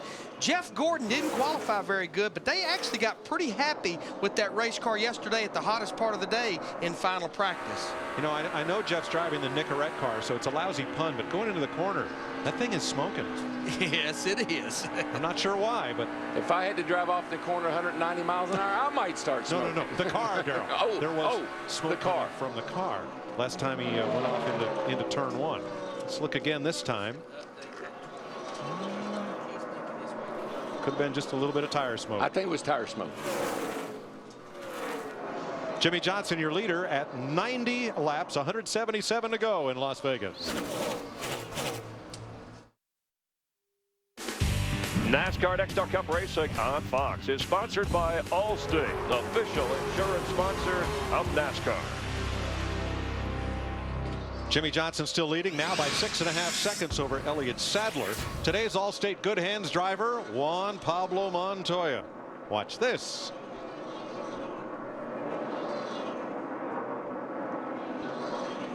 No claim adjuster needed on that one. Allstate, official insurance sponsor of NASCAR.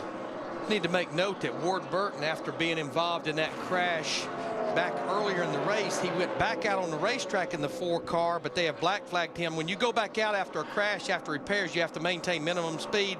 He was not maintaining that minimum speed, so they did black flag him. The Hendrick team seems to have it figured out here. Watch, there's the 5 of Kyle Busch. And Jeff Burton and Carl Edwards close up on him. Rick Hendrick has Jimmy Johnson leading. Jeff Gordon in 4th, Kyle Busch in 5th. The interesting thing was that's Jeff Gordon at the bottom of the screen just going by. Kyle Busch drove right up beside of Jeff going down the front here into turn 1. And man, all of a sudden it's like Jeff said, I don't want any part of this, and drove off and left him. I think something must have happened to Kyle's car. But all I know is going back to that 24 car right now, he's running 32.20s. And our leader right now is running 32.40s and 50s as Jeff Gordon in the 24 has moved up to the 4th position. Yeah, that 48 car. Oh, there was Kyle Busch. Something's happening. Something's happening to his car. He just about spun it out. Something's happening to it. He's about to pass Jeff Burton and climb back up into the top 5.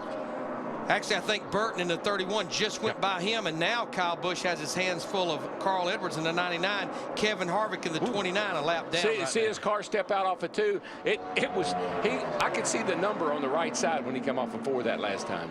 That's not good. That is not very good, and it won't last very long. Kurt Busch pulls up on the back bumper of his younger brother.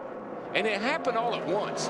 I'm telling you, he'd go run to Jeff Gordon, and all of a sudden Jeff looked like he just drove off, and then he started having trouble. The 5 car did. So this was our Domino's hot lap, lap 100. Most of you picked that Casey Kane would be the first of those 5 drivers to the start-finish line. Elliott Sadler only got 9% of the votes, but he gets the pizza.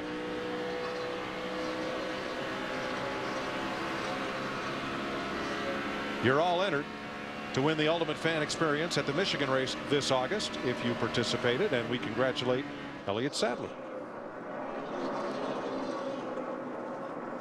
He's actually a little bit quicker than our leader Jimmy Johnson right now. Right now, just a little over 6 seconds behind Jimmy Johnson. But Jimmy Johnson right now fighting a lot of guys trying to stay on the lead lap.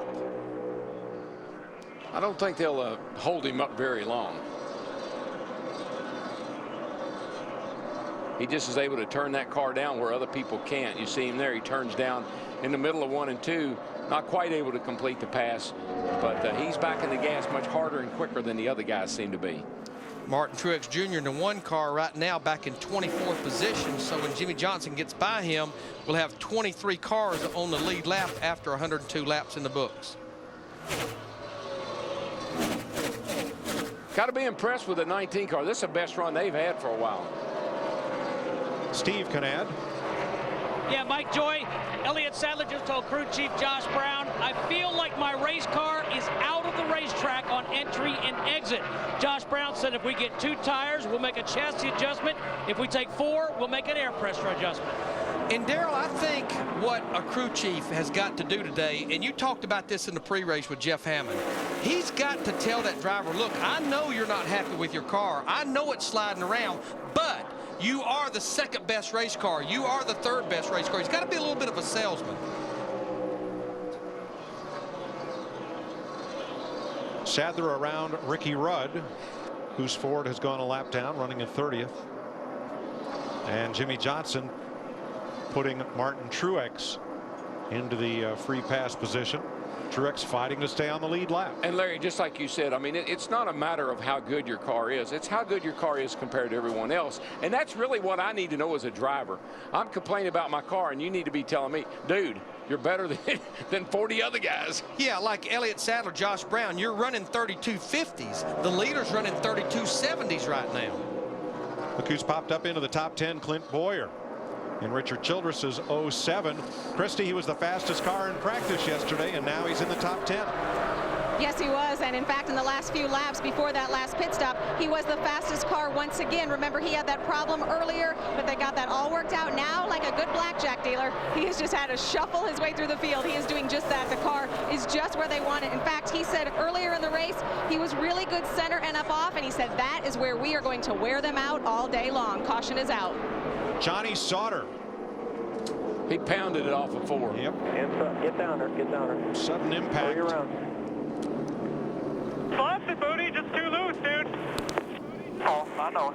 Okay, just plug it to, just ease it on in there, just ease it on in there, get it in the pits. No brakes, so it's definitely got a brake problem. 10 pole. He's hit the wall so hard it's probably knocked the brake line loose or something. He's not going to be able to stop. You can see brake parts coming out from under the car. I'm sure it broke the rotor because he pounds it real hard. You see he gets the back end around and then it snaps right into the fence.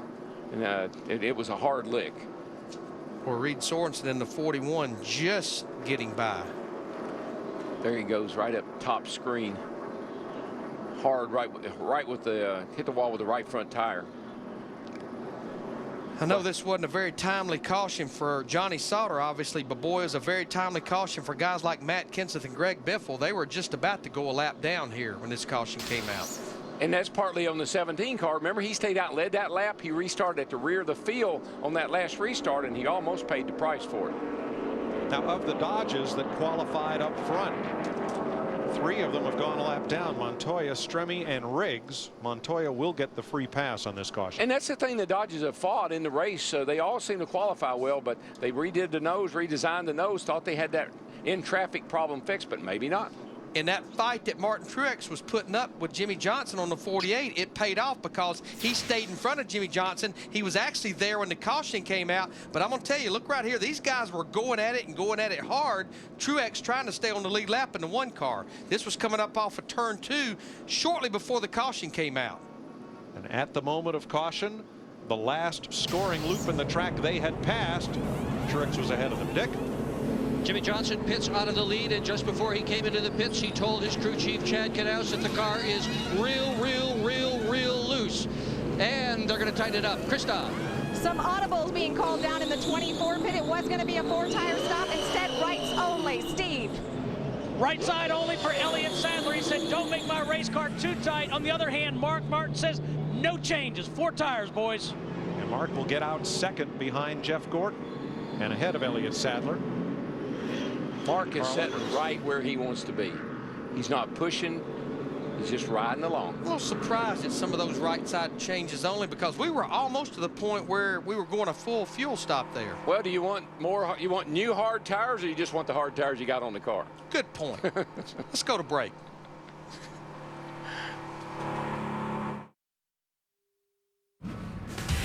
Today's race on Fox is sponsored by Dodge. You can take life as it comes, or you can grab life by the horns. Dodge. By FedEx, every day is race day. And by Domino's Double Zero Deal, the official pizza of NASCAR.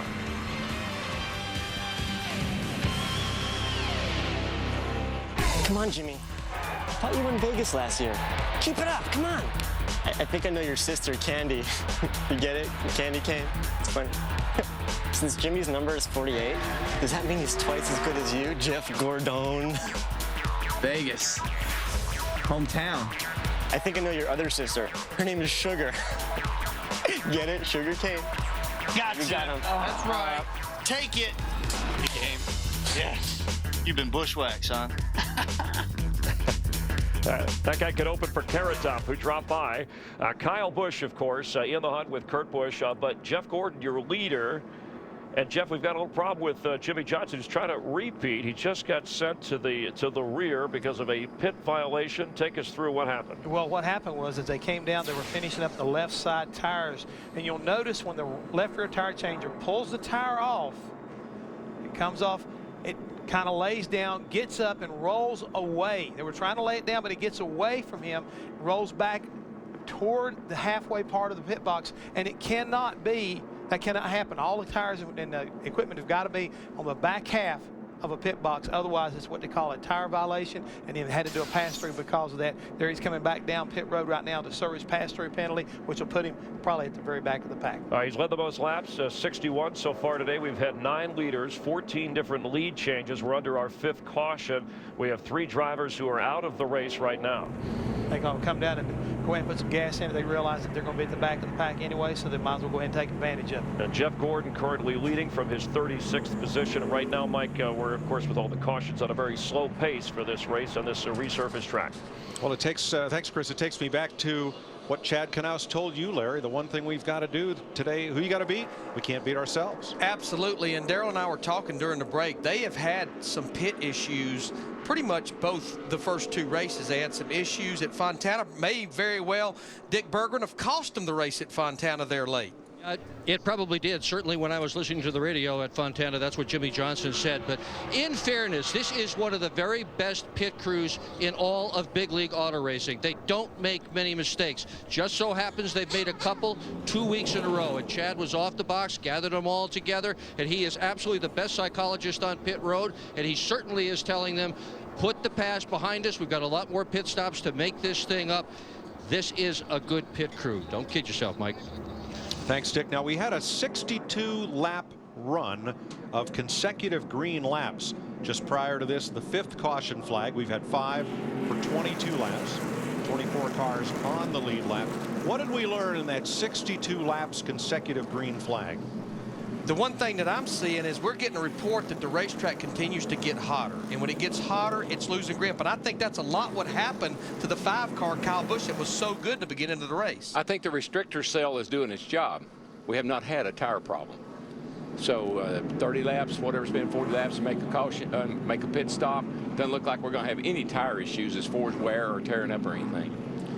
They called the one to go off, Jimmy Johnson, the 48, Chad Knaus. Again, only 13.5 gallons of fuel in the trunk. They continue to come to pit road and top that car off.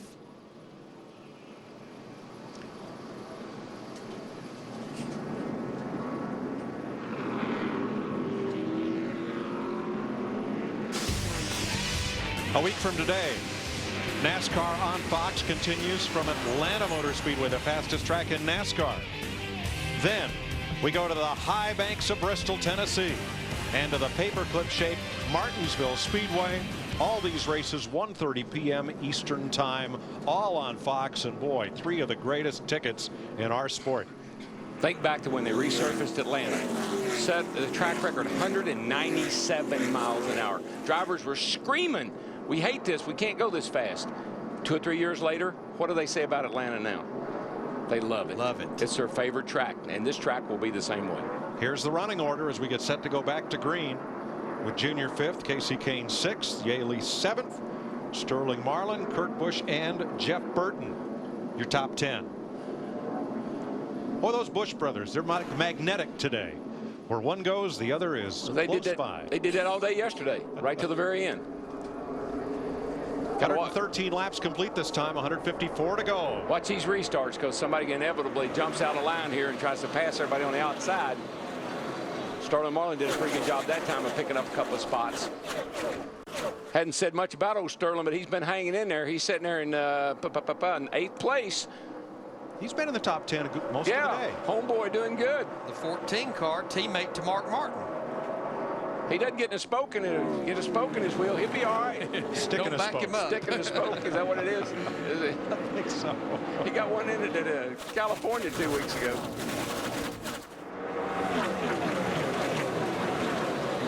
Right now, the first car 1 lap down is David Stremme. He's 5th in line and trying to hold that position to advance on the next caution. Here comes Sadler out of turn 2, right around the outside of Mark Martin. Ought to be pretty frantic here for a little while. Everybody's fresh tires, made a lot of adjustments. Could get interesting. Could get ugly, too.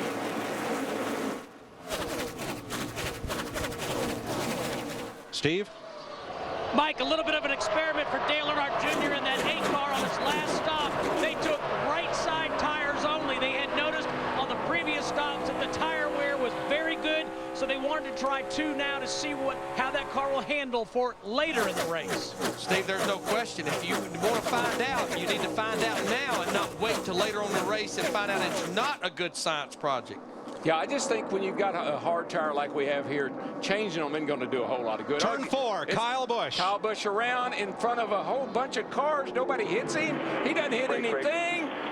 Safe. We're fine. Denny Hamlin, the 11, Montoya, the 42, and Joe Nemechek, the 13, who's back out on the racetrack. All right, come on. They had to go down pit road. And David Stremme maintain that position. He'll get back on the lead lap. And I love it. Man, you don't know what it's like to have a car. You're coming off the corner, car spinning in front of you, and you sit there and you got to hold the steering wheel steady. Don't hit the brake. Wait for him to get out of the way. From Jeff Burton's car. Watch this. I mean, Jeff just sits here and watch. Now listen. Still clear. Nice job, buddy. Nice job. Keep coming. Keep coming. Caution sound. Now Burton got some damage, didn't he? Got hit in the right rear. He got damage. You could hear it. Yeah. And you can see it almost right there. But you just see all these cars are right behind the Kurt Busch or Kyle Busch, and man, more of them didn't wad up. I don't know. He's working that thing, baby. He's fighting it.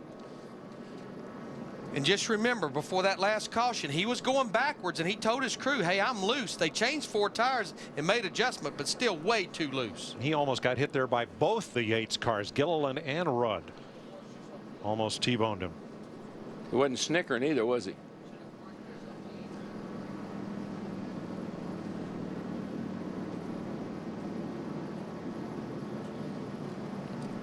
Kyle Busch gets away and gets to pit road. Steve? Mike, you see the crewman underneath the car on that number 5. Their concern is the left front fender, the damage done to the valance. You see them pulling it out. They've got the hammers there, and you guys hit it right on the head as they continue to hammer. He just got bad loose. You could could see it, Steve, all the way through turn 3 and 4. We saw it riding with Jeff Burton in the 31 car. And that left front fender, it's probably the most critical part of the race car as far as the body, other than that rear spoiler, because that's what makes that car turn, is that left front fender. And I'm kind of happy about it if I was that guy, those guys there. It didn't hurt it too bad, and I think they may have made it better. That's the way it's supposed to work. That's right.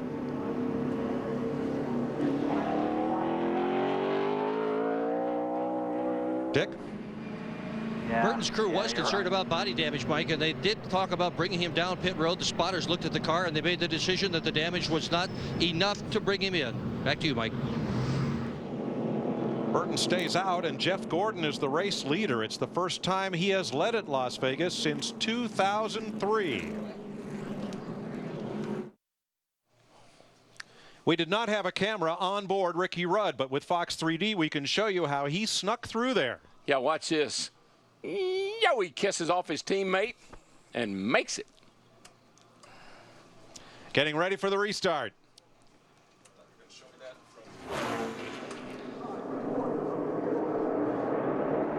Jeff Gordon, Elliott Sadler, Mark Martin, Carl Edwards.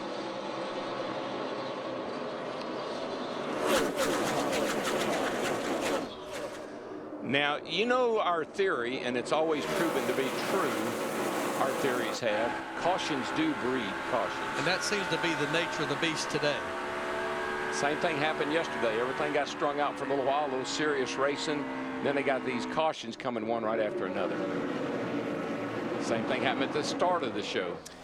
And Daryl, a lot of pit stops, as we talked at the top of the show, they breed at penalties on pit road. Greg Biffle, who was still on the lead lap during that caution, pitted outside the box. They held him one lap, so now he's one lap down back in 32nd position after staying on the lead lap the entire race. I just don't know about poor old Greg Biffle. He just can't get anything right. He and I were going to fly out to Seattle together on his airplane. His airplane broke down in Nashville. Just not going his way.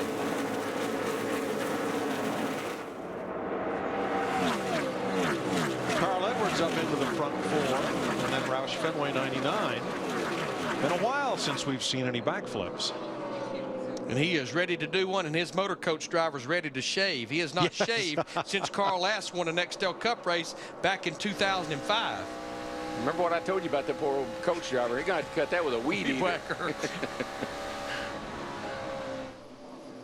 He's going to start weaving that baby. See Jimmy Johnson in the 48 car. He's worked his way back up into the 17th position as he battles with Matt Kenseth right now. There you see Greg Biffle, who's a lap down. Jimmy Johnson had that penalty on pit road 2 cautions ago. Point in the back of the pack, Larry. They were 4 wide coming off turn number 4. And watch, Reed Sorensen catches the wall just a little bit there. Reed's had his hands full of this car for quite a while now.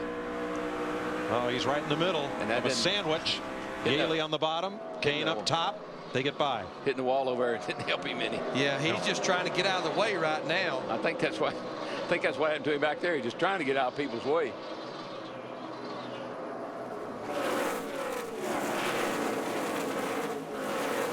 Here's Krista. J.J. Yaley and the Interstate Battery Chevrolet having a great run today. It was been a little free in, a little tight off, but they made a 2-tire change on that last stop. And, you know, J.J. told me earlier this week, if you can start the season well, you don't have to get in a panic situation chasing the points. That is their goal, to just stay solid and consistent, keep themselves in the top 10. Conservative, the name of their gambling game. And Krista, one thing I've noticed, they've made a lot of improvements on their pit stops. I know they made major changes during the offseason, and it's showing up when he hits pit road. And I got to give JJ an attaboy. I think he's changed his attitude about a lot of things, too. He's more focused, and he's not pushing so hard. And I was concerned because he said going into this season, I'm going to be more aggressive this year. Yeah, but I think he's doing it with the control that he didn't do before. He was out of control in the past, but I think he's got to handle it. Boy, Jimmy Johnson in a pack. He took him 3 wide to get past McMurray, and now underneath Bobby Labonte and Clint Boyer. Watch him go. Golly. Johnson's 48 penalized for a pit road violation. He restarted about 24th. This last restart he was 18th. He's climbed to 14th. And the man right now that hated the tire, hated the track, hated everything about this place out here, Tony Stewart in that 20 car, he is working his way toward the top 10. Right now sitting, he's going to move into the top 10. He just went by Jeff Burton 14th.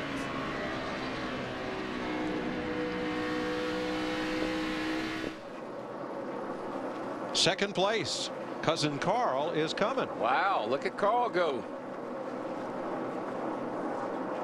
Way to stay after it here. Nice and smooth. That 24 will come to us. Krista is in Carl's pit. Okay, you got plenty of room, plenty of cushion. You guys are talking about how long it's been since we've seen a backflip. 40 races to be exact. That is the last time Carl Edwards has been to victory lane. He said he was really looking forward to this race because of the test they had there. He was the highest qualifying Ford, and he has been running solid all day. Carl Edwards also took 2 tires on that last stop. Steve Burns? Krista Elliott Sadler in that 19, he took 2 tires as well. He just told Josh Brown that his car has gotten really tight in the middle. Josh Brown calmly said 10-4, it's not the problem with 2 tires. The problem is we took too much of an air pressure adjustment out of the right rear tire. I think Carl and Bob Osborne, his crew chief, they were so good together 2 years ago, and here goes Jimmy Johnson right by the 12-car Ryan Newman. They were so good together. Then they got apart last year, and I think they lost some of that magic they had, but I believe they have the ability to get it back. Jeff Burton, yesterday's winner in the Busch race, trying to extend the streak of weekend sweeps. Kevin Harvick in Daytona, Matt Kenseth in California. Jeff said he'd have no problem extending that streak today and thinks he has a car good enough to have a chance to win. If you want to make a little wager, I'd say wager on that 31 car. Jeff Gordon, who hasn't led here since '03, is out in front of Carl Edwards by 1.6 seconds.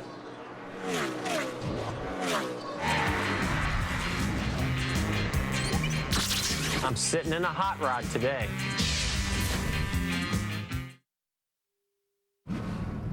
NASCAR Nextel Cup Racing on Fox is sponsored by Chevy, the most wins in NASCAR history, an American revolution. Jeff Gordon Chevy leading Carl Edwards by 2.4 seconds. It's Big Bad, it's Victory Red. Go to foxsports.com/Silverado. Get your chance to meet Dale Jr. and drive away in his all-new 2007 Chevy Silverado.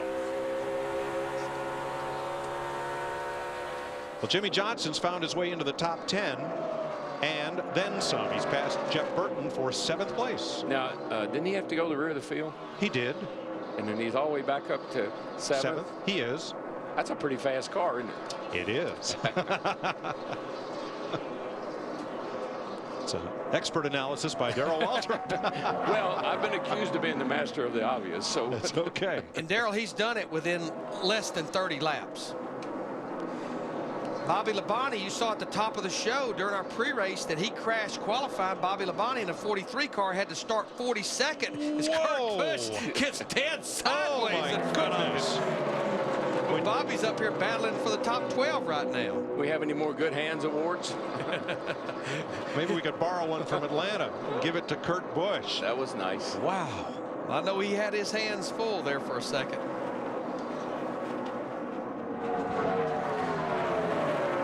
So have a look at this from our aerial view. Watch the 2.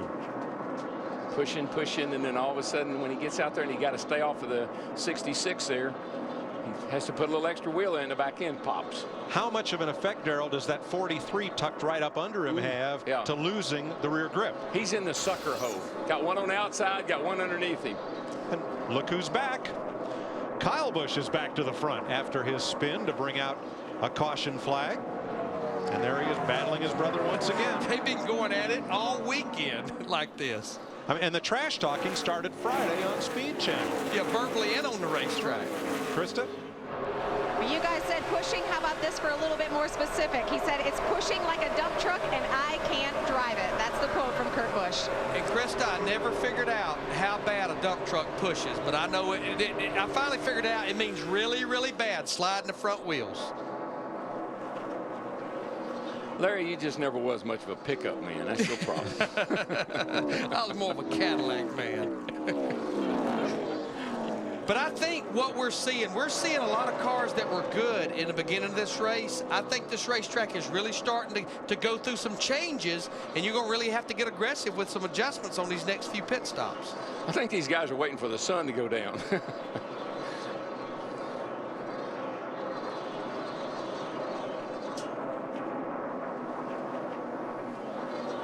Johnson trying to break into the first 6. It's a Chevy leading, Ford second, Chevy's third and fourth, then 2 Dodges, Sadler and Kane, and then Jimmy Johnson and Jeff Burton.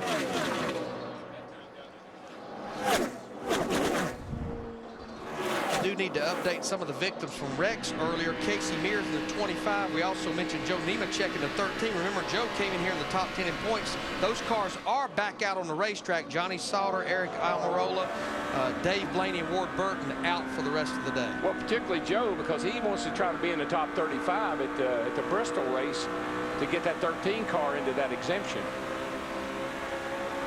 Well, these 2 Dodges and these 2 Chevrolets, they are going at it and going at it hard right now for the 4th position. But that 48 will prevail. I was going to say, if I'm going to follow somebody, I'm going to try to follow that 48. And I think that's what Jeff Burton in the 31's been doing for about the last 15 laps. Yes, and Jimmy Johnson's now climbed up into 5th place. Let's cycle around and find our leader. There he goes by the line now. Johnson's teammate, Jeff Gordon. So Jimmy is 9.6 seconds behind Gordon. I tell you, you can tell Jeff is driving pretty hard, because every now and then a big fume of smoke will come out of that right front, like that tire is rubbing up in the fenders. Hazing just a little bit, but that's from packing that thing down in turn 1 really hard.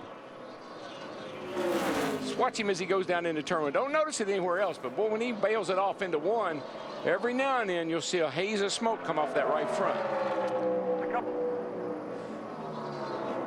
See that? It's right when he turns off into the corner. Plus, it's very bumpy down there. And I tell you, we're actually just a few laps away from what's going to be some green flag pit stops. There's Carl. That's the gap first to second. 3 seconds from Jeff Gordon to Carl Edwards. 122 laps to go. Pit stops on the way.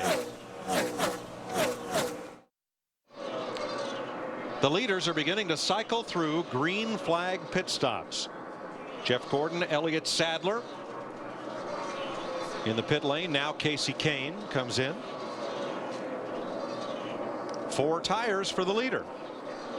And I'm getting a report that what they did here, Steve Letarte, he put what we call scuff tires on this car. As we see Carl Edwards in the 99, he's hitting pit road. But what they're doing, they're putting tires that already ran in practice. That way they know the characteristics of that set of tires. Krista. That is exactly right. That was the plan all along for Jeff Gordon, was to save those scuffs. Carl Edwards doing the same thing, a 4-tire stop and some more bite, a left rear adjustment for Carl Edwards. Dick Berggren. Jimmy Johnson said his car needed more grip, and so they put 4 tires on the car. They also had to work on the right front fender. He banged into somebody out there. Steve. The 01 is on pit road, Dick. Now, they had been discussing 2 tires or 4 tires. Dale Earnhardt Jr. will come in right behind Mark Martin. Crew Chief Ryan Pemberton wanted 2. Mark Martin said, no, let's do 4. So that's what they're going to do. And they're going to take a small chassis adjustment, just a quarter round of wedge out. Otherwise, 4 tires. You see Dale Earnhardt Jr. said he is happy with the handling on his race car. 4 tires and an air pressure adjustment. They took 2 tires last time on that number 8. Both of Roger Penske's cars have been in, Ryan Newman and Kurt Busch.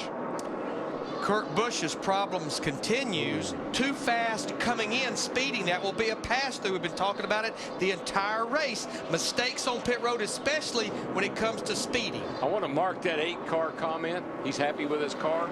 That's the first time I've heard that in 4 days. Matt Kenseth has stopped, and Sterling Marlin. Not just his car, any car I'm talking. Marlin gave up the lead to pit to make his stop, and Bobby Labonte becomes the leader for the 2nd time today. Now he too will come to pit road. Now this will hand the lead to Kyle Busch in the 5 car, but Kyle Busch, David Stremme, Denny Hamlin, Montoya, Raines, and Truex, they'll be able to run about 8 to 10 laps further. They pitted the last time the caution was out, Dick Berggren. Yeah, Bobby Labonte has been running very, very well with this number 43. This is a backup car. He crashed during his time trial, and they've done a good job on this car, getting this hot rod ready to go. Krista. Down in Reed Sorensen's pit, remember, it's been an awful day. They have had to fight their way from the back. They just made a right tire change. Now moving around to the left side, Reed Sorensen, that hard hit in the Busch race, trying to redeem himself. The Dodges, and we're very strong in qualifying, looking for a good performance for the 41. Dale Jarrett makes his stop. He's the lone remaining Toyota in this race. And Kurt Busch has made his pass-through penalty. You know, Mike, I commented early in the show about the drivers wanting to move that entrance cone down some to give them more room to get off the track and get slowed down. I would have thought that that short distance, they would have had a hard time speeding getting in. I thought it'd be more like getting out, but everybody's getting caught trying to get down off the racetrack and into that short slowdown area right there. It's a battle between teammates. Casey Kane in the 9, Elliott Sadler in the 19. They've already made their stop. This is a battle for 14th right now. Now here comes some of those guys that pitted on the last caution. Montoya in the 42, Gilliland in the 38, Raines in the 96. All these cars, including Ricky Rudd in the 88, they pitted about 8 to 10 laps after most of our leaders. Pulling out on the top. Dale Jarrett will do a drive-through penalty for too fast entering the pits as we watch Tony Raines stop. Yeah, after I thought about that, I see where the problem is that cone is so close to the track that they can't get slowed down to get on pit road. And a pass through a drive-through penalty means you just have to come back on pit road, maintain pit road speed of 45 miles per hour. You do not have to stop in your pit box. Dick?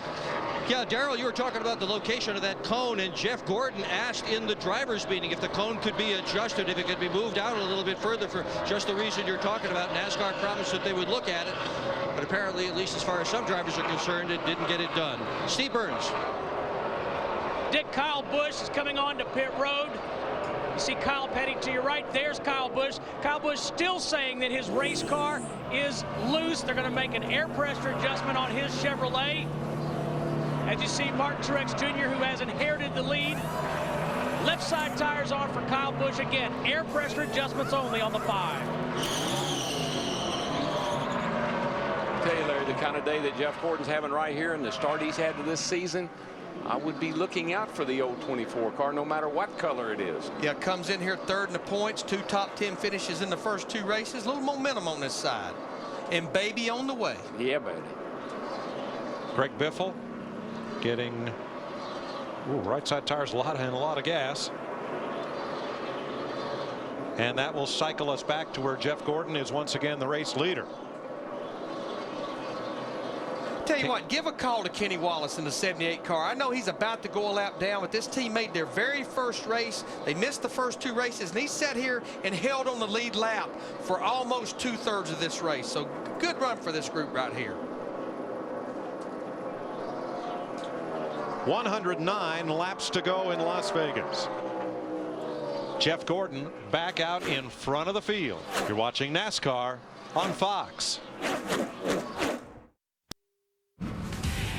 Today's race on Fox is sponsored by Ford F-Series, built for bold moves, built Ford tough. By State Farm, great service, great rates. Nobody takes care of you like State Farm. By Paramount Pictures, presents the new film Shooter, opens March 23rd in theaters. And by the new KFC Variety Big Box. Why pick one favorite when you can have them all?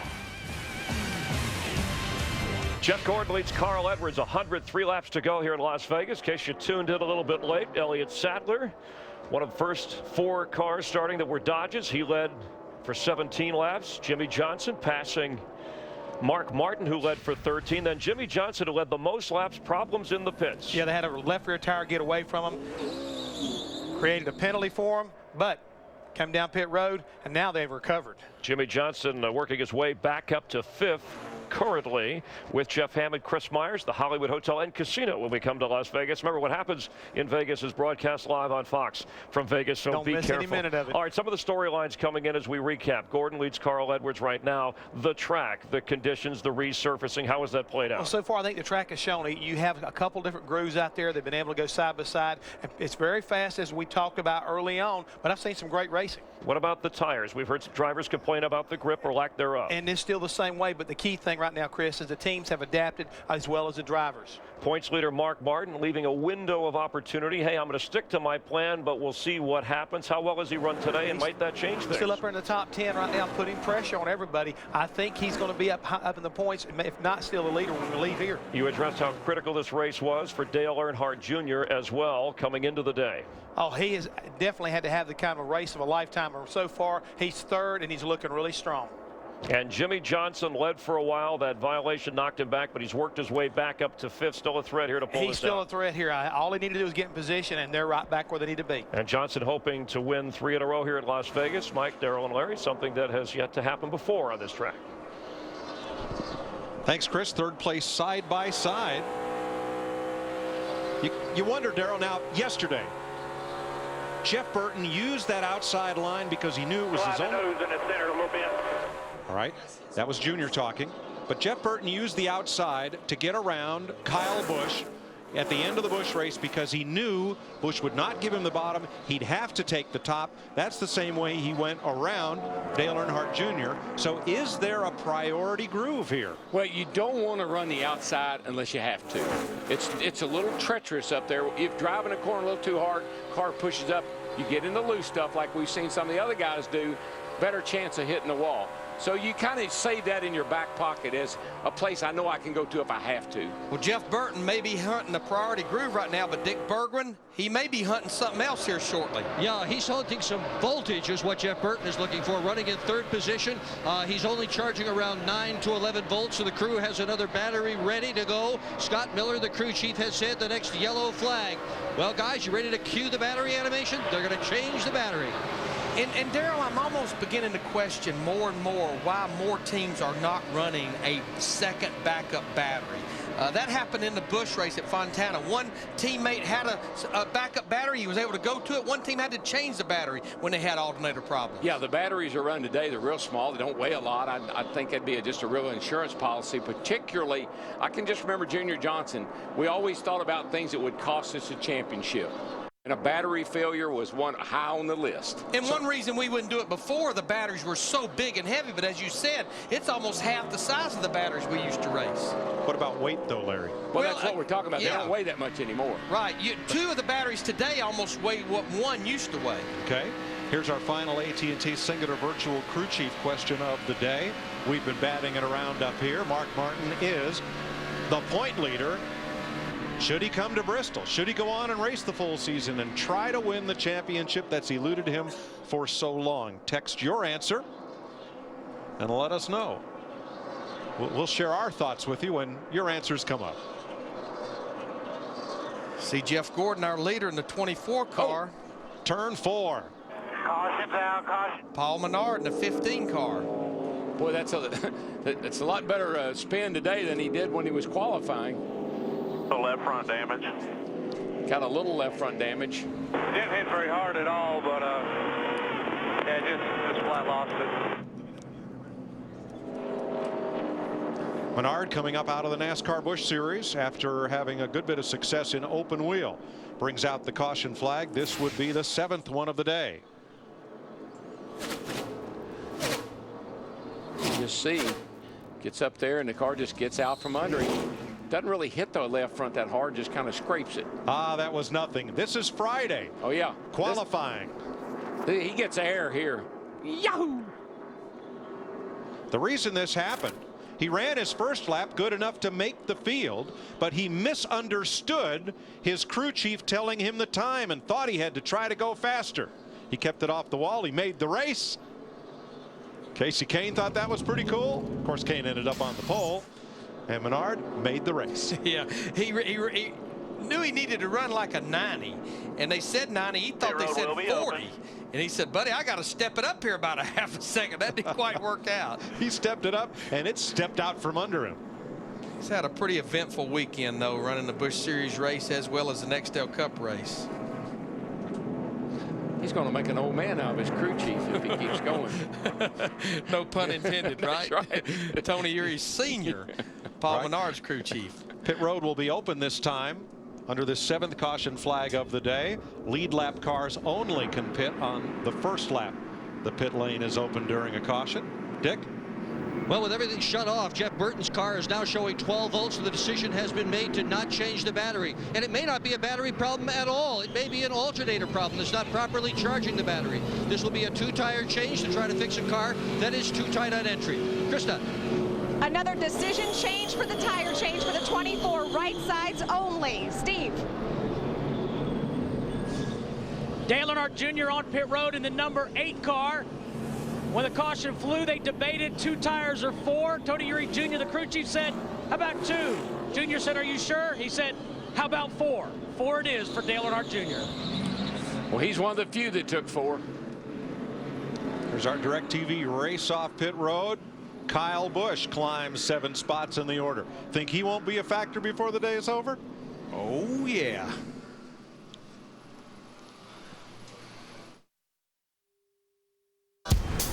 Well, here we are, man. Right in the heart of Sin City, Las Vegas, Nevada.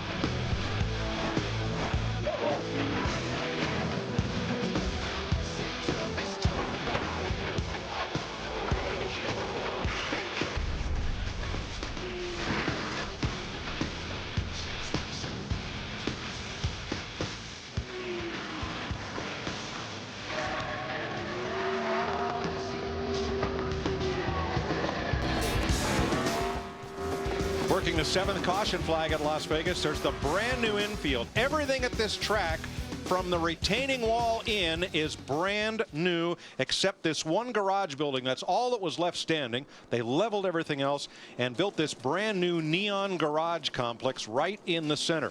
You see the haulers lined up here, and then the entrance to the garages, the upper deck is fan area, and everything in the middle of that garage area is a fan zone, and it's really quite a neat experience. A diamond in the desert. I mean, that's a really neat look.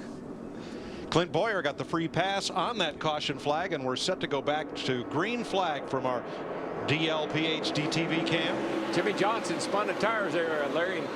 That opened the door for Kyle Busch to jump on the outside of him. Yes, it did, but he looks like he's going to slam the door on it. That 48 car is just so strong.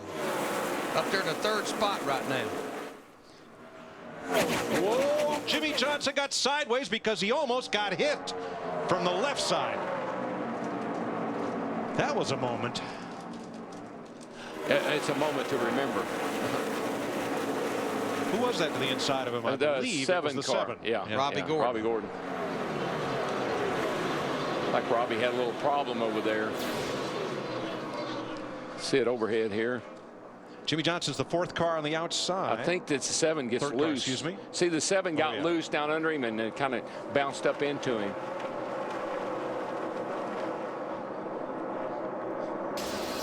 Everything turns out okay.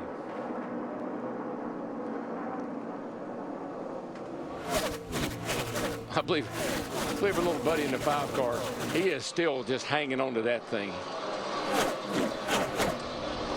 Daryl, they must be getting happier with it because they took fuel only that time. They did not do any tires at all on the 5 car Kyle Busch. I bet he's not going to like that, Larry. He's really backing up right now.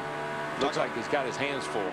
Talk about Carl Edwards as our Ford bold move of the day. Edwards started 13th. He's running the top 5 much of the day, currently in 2nd place. And for most of the race, he has been the highest placed Ford in the event. Fords have won 5 of the 9 that have been run here in Las Vegas.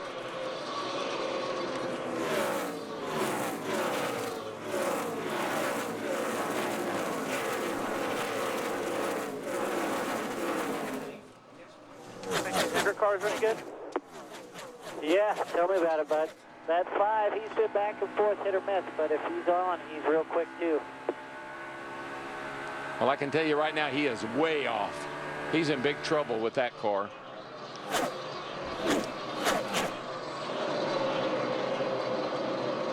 Steve, what about Kyle Busch? Mike, he is in big trouble. He just told crew chief Alan Gustafson that he may have a tire going down. Yeah, he just slid back out of the top 10. Dale Earnhardt Jr. just went by him. There you see Tony Stewart in the 20 going by him as well. Dick, what about Stewart? We've not seen much of him today. Well, you're liable to see a good bit of Tony Stewart. Right now, Stewart is running in the 12th position. He started in the 25th spot with a car that wasn't very good at all. On every pit stop, except the very first, where all they did was put fuel in the car, on every other pit stop, they have adjusted Tony Stewart's car. And right now, they've got that car adjusted so it is very fast. And I wonder if he's going to like the tires and like the racetrack if he has a great finish today. Well, he had a great finish yesterday. He finished third, and I think he had a little bit better attitude about it. I love Tony Stewart, though. Don't ask if you don't want to know. That's exactly right. Jeff Gordon is 1.4 seconds ahead of Carl Edwards with 84 laps to go.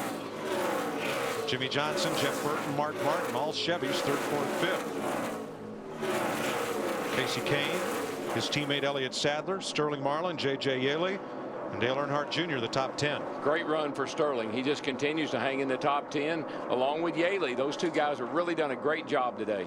You know what? This is a good run for Jamie McMurray right now in that 26 car. Right now, he's sitting there in the 14th position. He has not had a top. I would say he's loose, but he's not had a top 15 finish in 16 consecutive races, so he's working on ending that streak today. There's nothing that'll make your voice go up an octave or two when you're loose in. I'm telling you. At over 190 miles 190 miles an hour, and I'm loose in. Coming off turn 4. You can see, Jamie, you do not want to turn back to the right here. That means she's loose. Yeah. This is a little ways down and straightaway left, little ways down the straightaway and left, not any rights.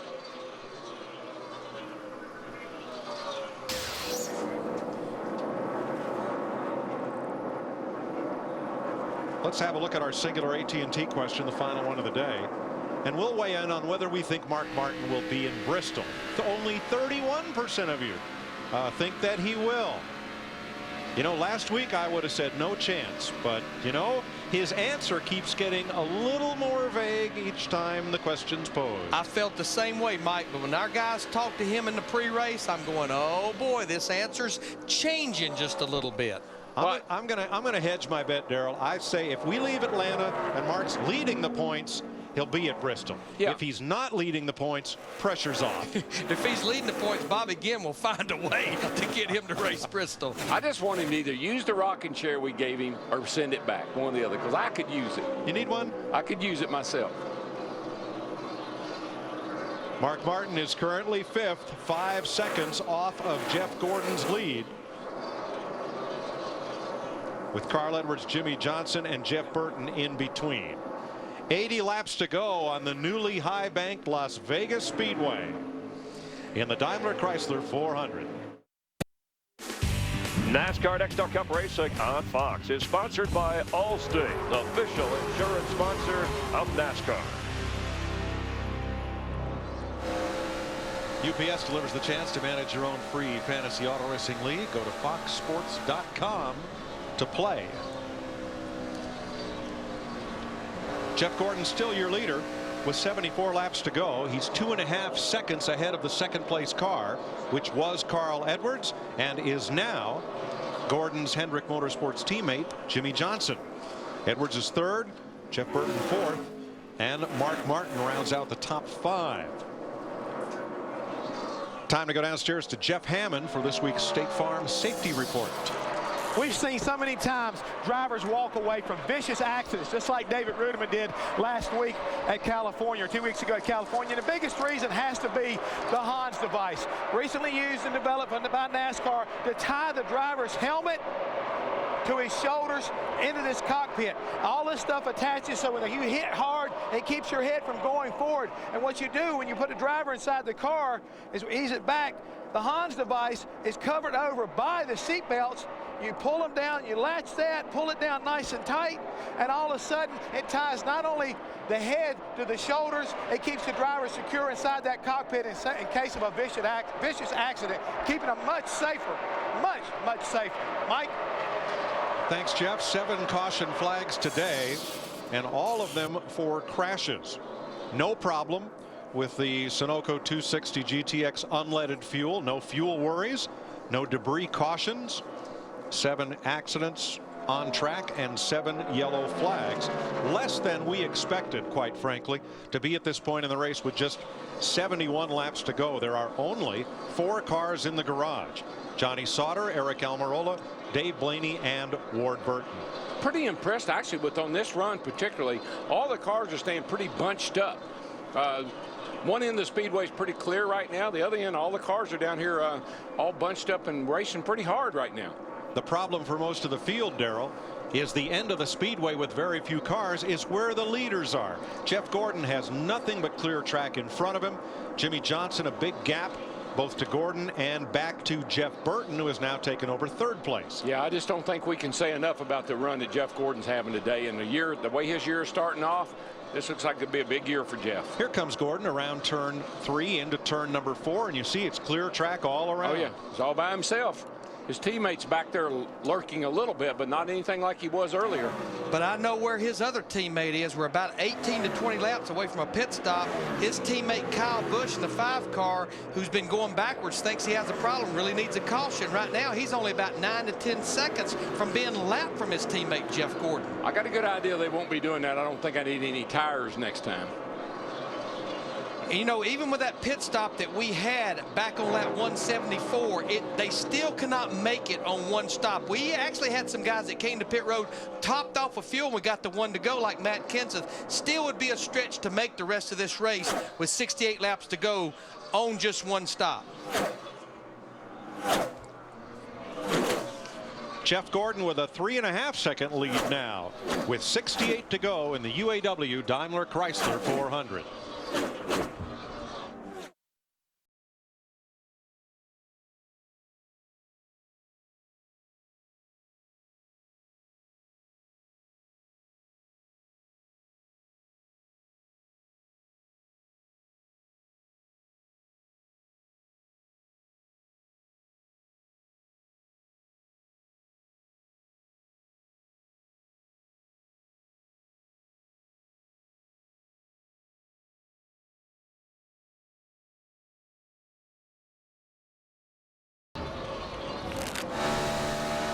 .61 laps to go in Las Vegas. Mike Joy, Darrell Waltrip, Larry McReynolds with you, as Jeff Gordon has had his lead cut to 2.5 seconds by his Hendrick teammate Jimmy Johnson. Gordon first led this race at lap 109, but he has led 75 of the last 95 laps. Got a good idea that Jimmy can close up some on Jeff. You're starting to catch the back of the field here, getting putting some cars a lap down. It slowed Jeff down a little bit. That's how come Jimmy's been able to make that gain. Yeah, he's been running about 0.2 of a lap faster than that time. Jeff Gordon in the 24 had clean traffic. He ran a lap in the 31-second bracket, the only car in the 31 seconds. We're about 8 to 10 laps away from that green flag pit stop. Winner of the last race, Matt Kenseth, back in 15th. He and his Roush teammate Carl Edwards, the 2 highest Fords in the race, then Jamie McMurray.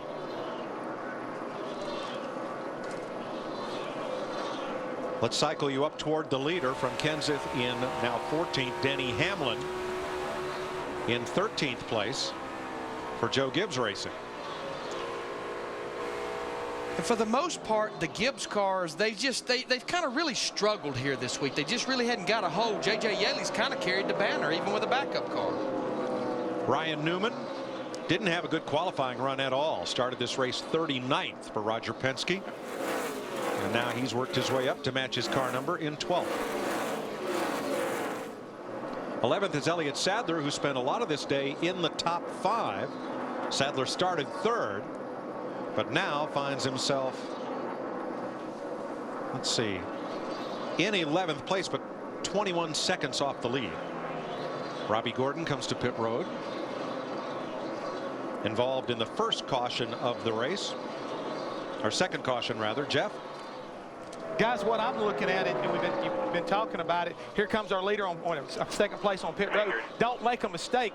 Right here could be what decides who's going to win today. Because if you get on pit road, get caught speeding, crew makes a mistake, all of a sudden, instead of being right behind the leader, you're going to be a lap behind the leader. Well, Jimmy Johnson did a good job of stopping the car right where he needed to on his pit stall. The crew has done a nice pit stop that time around. And they know it. High fives. Here's your leader, Jeff Gordon, coming in. He's going to bring Jeff Burton with him.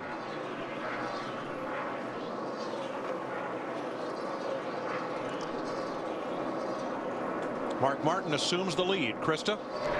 Nice and easy. That was the instruction from Steve Letarte to his driver, Jeff Gordon. This time they are sticking with the original plan of 4 tires. On the former 2 stops, they have gone with just right sides. This time it is going to be 4 tires for our leader, Dick Berggren. And Jeff Burton is in the pits. He has had a terrific day all day, running in the top 5, and the crew does a nice stop. Now, Dick and Krista, I think I can tell you why these guys are going with 4 tires now. If this stays green, they're going to have to stop again with about 12 to 15 laps to go. You don't want to have to spend the time to change 4 tires on that stop. Do it now. Get those 4 fresh tires on this stop. Kyle Busch is in. Sterling Marlin has made his stop. Jeff Green, Kevin Harvick. I bet you'll be 4 on this car right now, the 5 car. Yeah, that experiment didn't work. Carl Edwards, Mark Martin is in. Kyle Petty. Here's Steve. Mark Martin says his car is still just a little tight. Mike Joy, 4 tires for Martin. They talked about whether or not to make an adjustment out of the left rear tire. That's what they did. Air pressure for Mark Martin. He's away. Kenny Wallace, David Gilliland, Scott Riggs, Dale Earnhardt Jr., who is now the leader, also stopping. Here's Casey Kane, Tony Stewart, and Tony Raines in the pit road. Dick?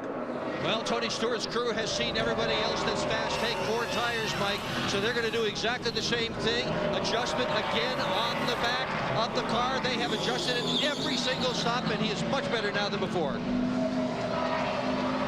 Dale Jr. getting 4 tires and fuel. Steve.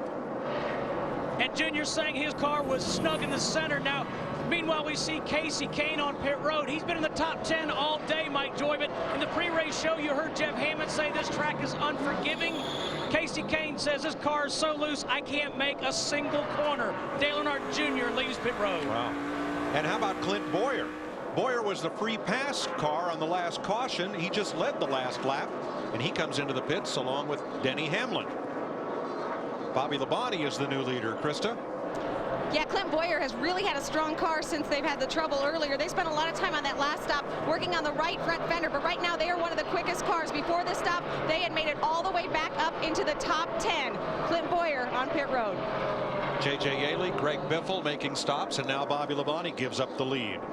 I want to go back to what Jeff Hammond was talking about, mistakes on pit road. It took Jimmy Johnson and Chad Knaus almost 100 laps to overcome their mistake, and they made it under caution. You make a mistake now, Dick Berggren, you can ride off winning this race. Yeah, and Labonte's crew almost made one just there. They nearly lost the right rear tire, but fortunately one of the crewmen was able to grab it, and they wind up with a nice stop out of it. Reed Sorensen and Paul Menard making stops, and that will pretty well cycle us through green flag pit stops. The lead will go back to Jeff Gordon. John Wood in the pit lane as well, making his first Nextel Cup start. And Gordon will be the leader once again. But Mike, we talked about the mistakes the 48 team made several pit stops ago. They were on their mark then because their pit stop, along with their driver getting on and off pit road, really bit in the lead of their teammate Jeff Gordon at 24. Right now, 7/10 of a second behind Jeff Gordon. There you see the distance. A guy we haven't talked about all day long. One of the hottest drivers up until today was the 29 car, Kevin Harvick. I don't think we've mentioned his name all day long. Except when he was talking about how they were not happy with the car and could not find the handle. Harvick is 28th. As Jeff Gordon leads by less than a second with 50 laps to go.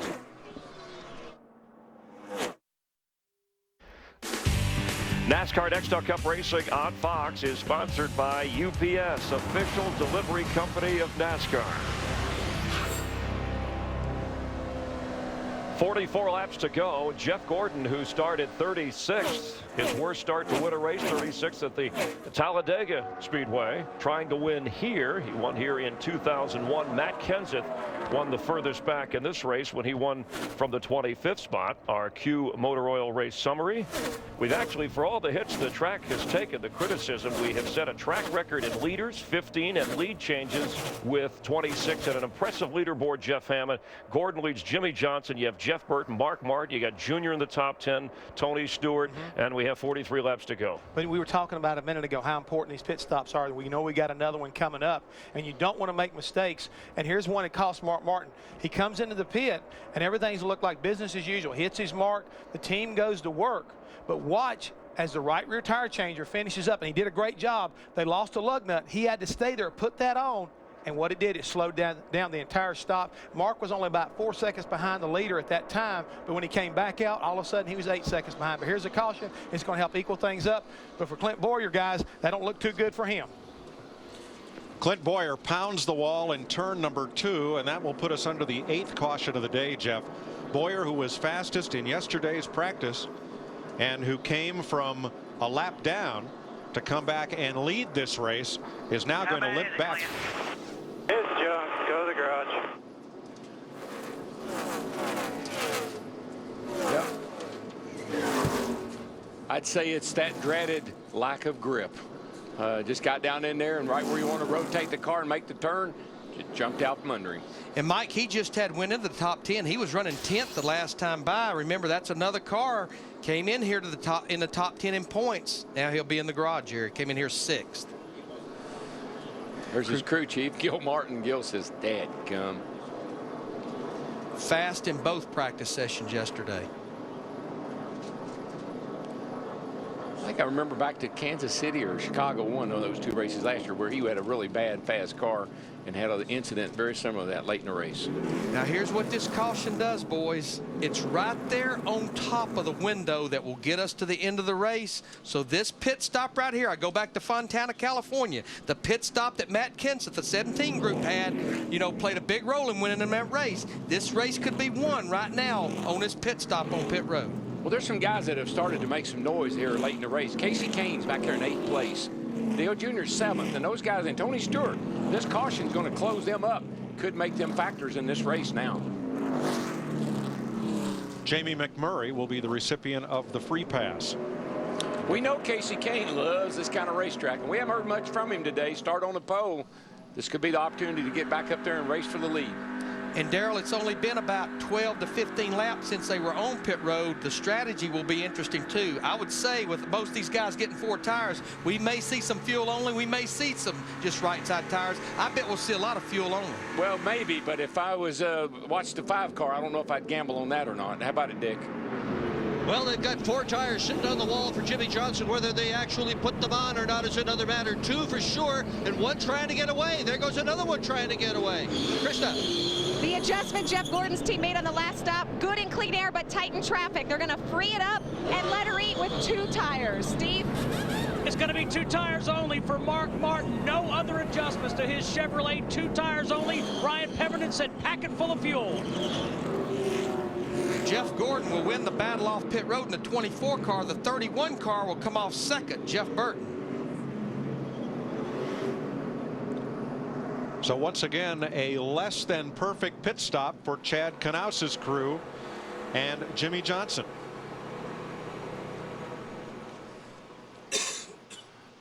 Man, they got tires going everywhere. But they knew what they needed to do that time.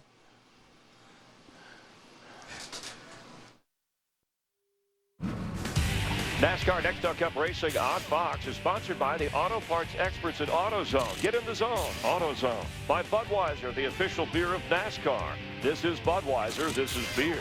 And by Subway Restaurants. Subway. Eat fresh.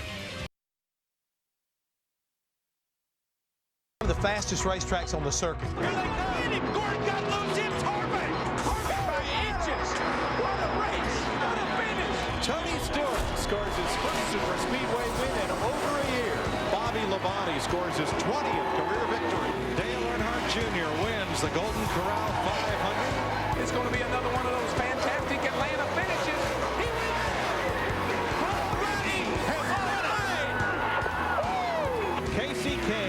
the second win of his career. Golden Corral 500. Celebrate the good times, boys. Yes, Pim. High speed and always exciting. Next Sunday, the Cobalt Tools 500 on Fox. Oh, I don't know at this Big point. weekend at Atlanta Motor Speedway, Trucks, Busch, and Cup, and they've got a 3-day all-encompassing family value ticket down there. And you need to come because Atlanta, that Speedway is so fast, and it's a great place to see NASCAR racing. Key the Nextel here and talk about how Nextel helps NASCAR and NASCAR fans get things done. Well, who made the call of the race? Because we had 2 tires and no tires and 4 tires and packet full of gas, and maybe we'll have to stop one more time. And there's a lot of different ideas about what happens here on out. Well, I'm going to go with the 24 team, Steve Letarte. You know, for the most part, most of the guys at the front of the field went with 2 tires, but you know what? That 24 pit crew, they were getting it done like Nextel. Yeah, right now I'm thinking if there's any way possible I can make it to the end, and I guess there isn't without some caution. So I would gamble. I would be gambling on coming down pit road and getting me just a little gas at the end of this thing. Which right now, Matt Kenseth and Martin Truex Jr., they have already topped off. But Darrell, I really believe we're in that window now with these cautions we've got before this restart. I think they can go to the end. Well, that's the call of the race. Going to the end. I'm going way outside the box, and I'm going to go with whoever talked to John Wood and got him calmed down. His grandfather, Glenn Wood, was one of NASCAR's first stars. And here he is, the grandson, running his first Nextel Cup race. And to hear him during the week, they're showing you on TV. so much pressure on this young man's shoulders because of the family legacy to live up to. Here he is in his first Nextel Cup race in the 21, the famed Wood Brothers 21, and he's getting it done. He's given a good account of himself, drove a good race, good clean race. Yeah, you know why it's a good race for him? We hadn't said a word about him, I don't think. And he's still out there and going. He's still going, and that's a good day for a rookie. You are right. Krista. Big problems possibly for the 24. Jeff Gordon just came on the radio and said, guys, I think I have a flat. I think it's a left rear. That's the leader. Oh, boy. Should have taken 4. I knew it. Oh, crap. Craps. Excuse me. I don't know, Jeff. It doesn't look soft. That's bad news. Things go from bad to maybe worse. Krista. Junk on the tires. These guys are just stressed down here. All these crew guys are up on the edge of their toes. Jeff Gordon says, man, we're going to go for it. We're staying committed and we're going to gamble. And here's what they're talking about. When you go out there after making a pit stop, and that's the reason they weave these cars back and forth, is the tires will actually pick up rubber and things like that, and it will make the driver feel like he's got a flat tire. Especially since they didn't change the left sides. The left sides are hot, and they're picking that stuff up. Oh, yeah, hot tires, just like, I mean, it just picks up everything it rolls over. And it'll feel flat for a little while. Matter of fact, we may see it on a restart here with the spin in the tires. It's big, it's bad, it's Victory Red, and you can register to win Dale Jr.'s Silverado and meet Dale at foxsports.com/Silverado. Larry, one thing we haven't talked a lot about is air pressure buildup. And you will get plenty of it.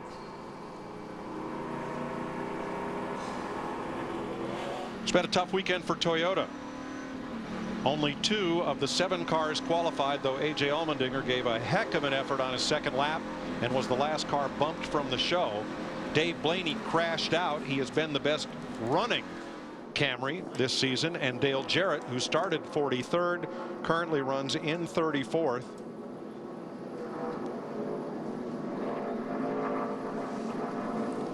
And we're getting set for the green. It'll be 35 laps to go. Chevy's at the front. Jeff Gordon, Jeff Burton, Jimmy Johnson, Mark Martin, Dale Jr., and Denny Hamlin. Green flag. Carl Edwards in that 99 trying to get a restart to the outside of Denny Hamlin in the 11.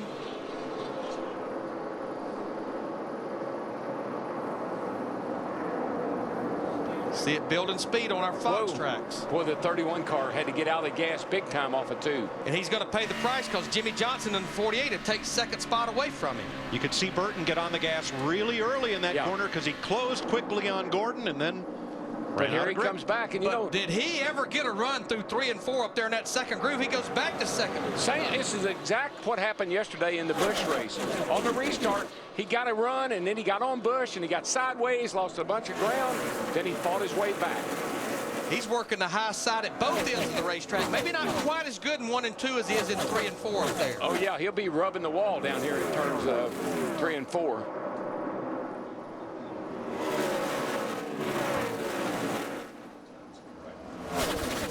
Jeff Gordon trying to deny Jeff Burton the weekend sweep that Kevin Harvick and Matt Kenseth have already pulled this season. My man DW said he thinks it's the year of the sweep. I'm telling you, looks good to me right now. Certainly Burton's right there. Jeff Burton told me this morning, I'm not sure I have the best car, but I think I have a car that can get to the lead and stay there. We'll see. Here he comes. There's horses for courses, and even though they've changed this one, this looks so much like yesterday.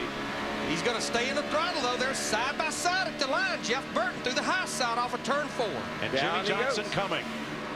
Boy, you see, you can tell that Jeff drove in so hard. You see that puff of smoke off the right front.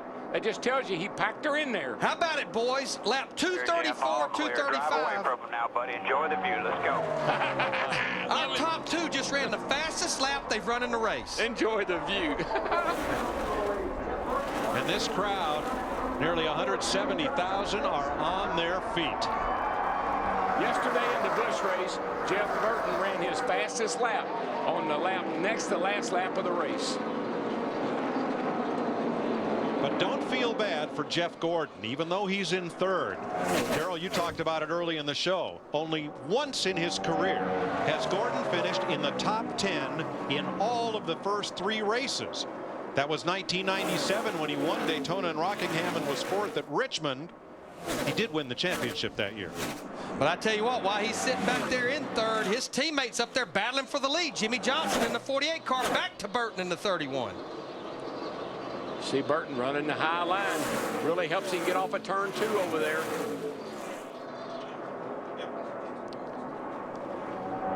And here comes that Hendrick horsepower down that back straightaway, and that looked pretty good too. But this is where Burton is so good. Right there from the middle of turn 3 and 4 off on the high side. And that car is working good up there.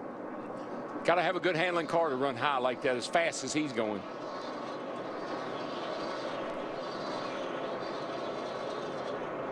And I think one of the big keys to having learned so much in yesterday's race that applies here is that the Busch cars ran the same tires as are used in today's Nextel Cup race. And I think guys learned a lot about it. Even Darrell talked about it a while ago. Air pressure buildup. Yeah, that's something we haven't spoken much about.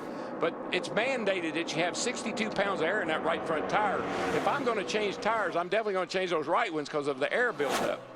3 drivers have each won 2 races here. 2 of the 3 are fighting for the lead. Jimmy Johnson and Jeff Burton. The other is Matt Kenseth. And these guys are up there battling each other like this, and they're still 2 to 3 tenths faster than anyone that's behind them. Running this hard with the timing of the last pit stop, will gas mileage be a concern for these leaders? I'd say right now that's the furthest thing from those 2 drivers' mind anyhow. Let me tell you what I like, though, or what if I was Jeff Burton, I'd like. Jimmy Johnson's a little better in 1 and 2. The track's getting shaded in 1 and 2. Jimmy Johnson seems to get there a lot, get through there better. But when we get to 3 and 4, coming to the money, right here at the start-finish line, Jeff Burton is a little bit better in 3 and 4. You know, guys, right now when I look at our top 4, we have our top 3 in points running 2nd, 3rd, and 4th right now. Points leader Mark Martin sitting back there in the 01 car in 4th, the Army car. Jeff Burton did Kyle Busch the same way yesterday. Kept the pressure on him, sized him up, and passed him on the last lap. And the point lead is so close that Jeff Burton, if he stays in 2nd place and Mark Martin in 4th, Burton will leave here the leader by 5 points. It'll still be close going to Hotlanta. Just see Burton, he runs that so high there. All the distance he loses on the out of turns 2 over there, 1 and 2, he gains back in 3 and 4.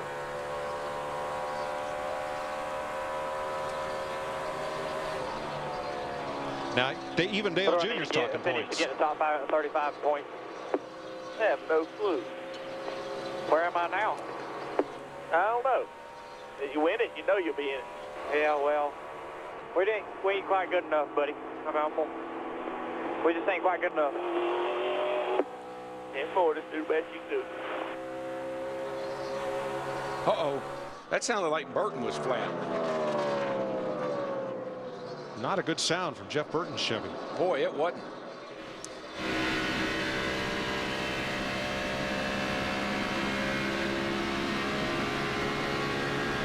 Just remember, guys, they talked a while ago about possible alternator problem, voltage problem. That could be a product of that right there. I don't know. This sounds more like a... Get the battery ready in case it does quit. There you go. There you go. You heard Scott Miller it tell went him. flat all at once. I mean, just almost more like it lost its cylinder, but it could be just like a power in the battery. He was running really, really hard. Doesn't surprise me if something happened to it. And by the way, to answer Dale, we're going to be in good shape there. It had just started to, get sitting up. And to answer Dale Jr.'s question, where he's running right now, he would leave here 27th in the Nextel Cup standings. That's a far cry better than 40th, where he come in here with. 18 laps to go in Las Vegas. Jimmy Johnson, your leader. Here's how he got there. Lap 62 way back then, passing Mark Martin for his first lead of the race, but then pit problems, a tire violation while on pit road, penalized all the way back to 25th for Jimmy Johnson and crew. But Chad Knaus rallied his troops. They made it up. Watch a nice save here by Jimmy Johnson. Talk about a grip, hanging on, and then taking the lead here. 16 leaders, a record, track record, 28 lead changes. Jeff Gordon has led the most laps, Jeff Hammond, but Jimmy Johnson may lead the most important one. He may lead the most important, but right now we got a problem around the racetrack. We got a caution. Casey Kane bringing out our 9th caution of the day. Mike. Another incident where a driver gets back on the gas and the car steps out from under him. Our pole sitter, Casey Kane, hard in the wall, turn 2. Exactly what happened to him about this point in the race yesterday. I would have thought that turns 1 and 2 would be getting kinder to these guys because it's shading down. They're getting a lot of shade on that turn. But you know what it shows? You can hang on to these things for a while, but you just can't hang on to them all day when they're not right. And he was in a bad situation there, Darrell, to the inside of David Gilliland, the 38. If you want to know what sucked around means, well, that's what it means right there. He got sucked around by the car on the outside. Not that Gilliland did anything wrong. Oh, no. And these cars, they're all pretty loose in. That helps them turn off where you can get off the corner. But, man, he just couldn't hang on to that one. You get yourself in that position, you're hoping the guy on the outside will back off early. It's the 9th caution flag of the day.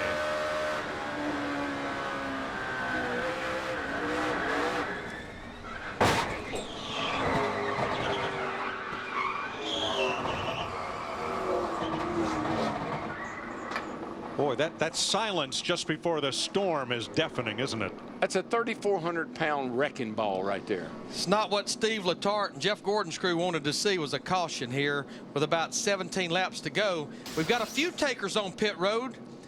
Well, pit road was not open, but Jeff Burton's got a problem. He had to come in, try to get that ignition problem straightened out. But how about Dale Earnhardt Jr.? Woo. Well, this will be a penalty. Pit road is closed. He will have to restart the race at the tail end of the longest line. And this actually could go down to the fact of possibly being restarted with 10 or less laps to go. Would be a single file restart. Huge mistake right here by this 8 car. Woo.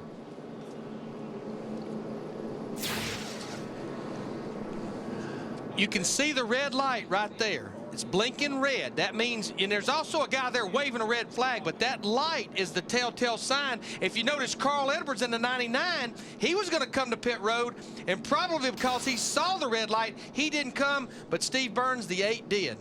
And I know why, Larry Mack. He just told his crew, I didn't even look at the light. I just followed the 31. Yeah, that's exactly what I was going to say, Steve. He wasn't looking at anything. He saw 31 coming. He'd come with him. He doesn't know 31 has a problem.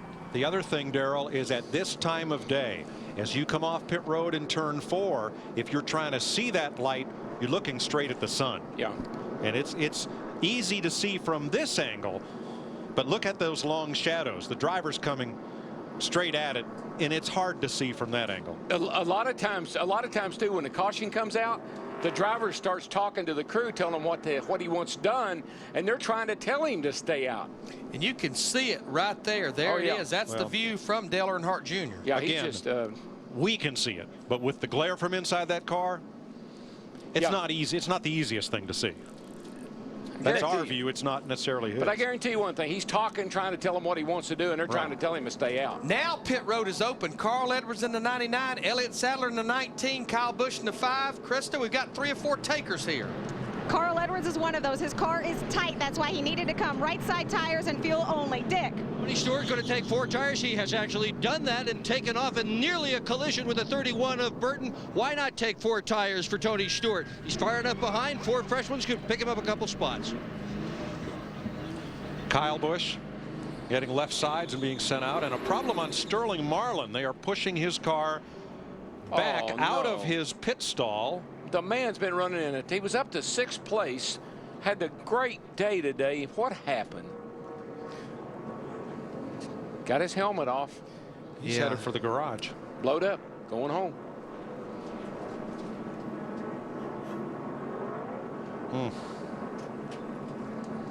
A lot of things happening with just 14 laps to go in Las Vegas. You're watching NASCAR on Fox. Drop the green flag, and Jeff has the lead going down into turn 1. Vegas. I think I'll have my bachelor party here someday. You gotta be kidding me. You're not gonna meet anybody sitting there playing games on your couch. What's your favorite candy? Junior Mints. Hammond's a car length behind. Hit him! Hit him! Oh, I don't think you'll be climbing the fence after this one. Smoke. Down the back straightaway into turn 3. Oh my God, there's a big crash! And I'm hungry. We'll be back right after this break for food. Ooh, food. Daylight savings time came early this year, and so does Major League Baseball on Fox. Fox Saturday Baseball begins on opening weekend and continues all season long with a new start time, 3:30 p.m. Eastern Time. Fierce rivals set the stage for another dramatic season on Fox. Wonder if we'll have to call them the Roush Fenway Red Sox this year. Probably not. I think not. Jack Roush, the cat in the hat, same hat, new logo. Yeah, you think everybody thinks drivers are superstitious. You ain't going to get him out of that hat. Nope. Not on race day anyway. I tell you what, it's not been a huge Ford day, but right now, through a lot of pit strategy, coming in, making a lot of adjustments, right now, Chip Bolin looking after this race car for the 3rd race so far here in 2007. Matt Kenseth up in the 5th position. Roush has 11 wins here total as a car owner in Nextel Cup, Busch, and the NASCAR Craftsman Truck Series. And for all my little English students out there, you aren't going to get him out of that hat. Following the race tonight on Fox, the Simpsons, 8 p.m. Eastern Time. The winner at 8:30. Family Guy at 9, and the winner at 9:30. Lots in prime time on Fox, but now, what'd you call it, Darrell? Showtime. Yeah, baby. 12. It'll be 11 laps to go. Can Jimmy Johnson hold off Jeff Gordon and Mark Martin, who've been near the front all day, and surprising challengers Denny Hamlin in 4th and Matt Kenseth in 5th? Show me what you got. It's showtime. And we didn't get to that single file restart since we were at 10 laps to go. So these guys, they've got to fight those lap down cars. Dale Earnhardt Jr. restarted back in 13th position in the 8 car after pitting too soon.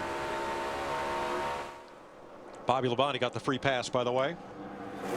As now the front 5 leaders are single file, free of traffic. Have we had a race this year that we didn't stop the race before it was over? Oh, I'm sorry, I was thinking out loud. Boy, I tell you, these guys, someone just told them there's about 10 laps to go because they are at it 3 and 4 wide back there. Now, Martin Truex Jr., we just saw him in the 1 car. He's sitting there up in the 8th position. Remember, it wasn't that long ago. He was fighting to stay on the lead lap. There you see Martin in the 1 car. And closing on the 99 at a high rate of speed. Meanwhile, back at the ranch, trying to three-peat in Las Vegas. Jimmy Johnson trying to drive away from his Rick Hendrick teammate Jeff Gordon. What, 6 of the first 7 were Dodges in qualifying with 9 laps to go? All of the front 4 are Chevrolets. We have 2 Dodges in the top 10 right now. Elliott Sadler back in 10th, and Ryan Newman, you see him right there in the 12th car. He's going to lose the 6th position, but up there in the top 10. Has been there for the most part of the day, top 10 to top 15. I'll tell you a guy that looks like they made a pretty good call there getting 4 tires is Tony Stewart. He's on the inside back here, nibbling his way right up there. He is on the bottom of the racetrack, nibbling his way right up through there. Stewart battling for 8th place with Martin Truex. Jimmy Johnson is waving goodbye to the field as the battle rages on behind him, and the laps wind down. 7 to go this time. Tell you what, we got a battle shaping up for 3rd, though. Denny Hamlin, that 11 car, battling Mark Martin in the 01 car. This is the battle for 3rd with that 11 car. What a great recovery this team has made today. Well, they have. They were dog meat early, but they look really good now.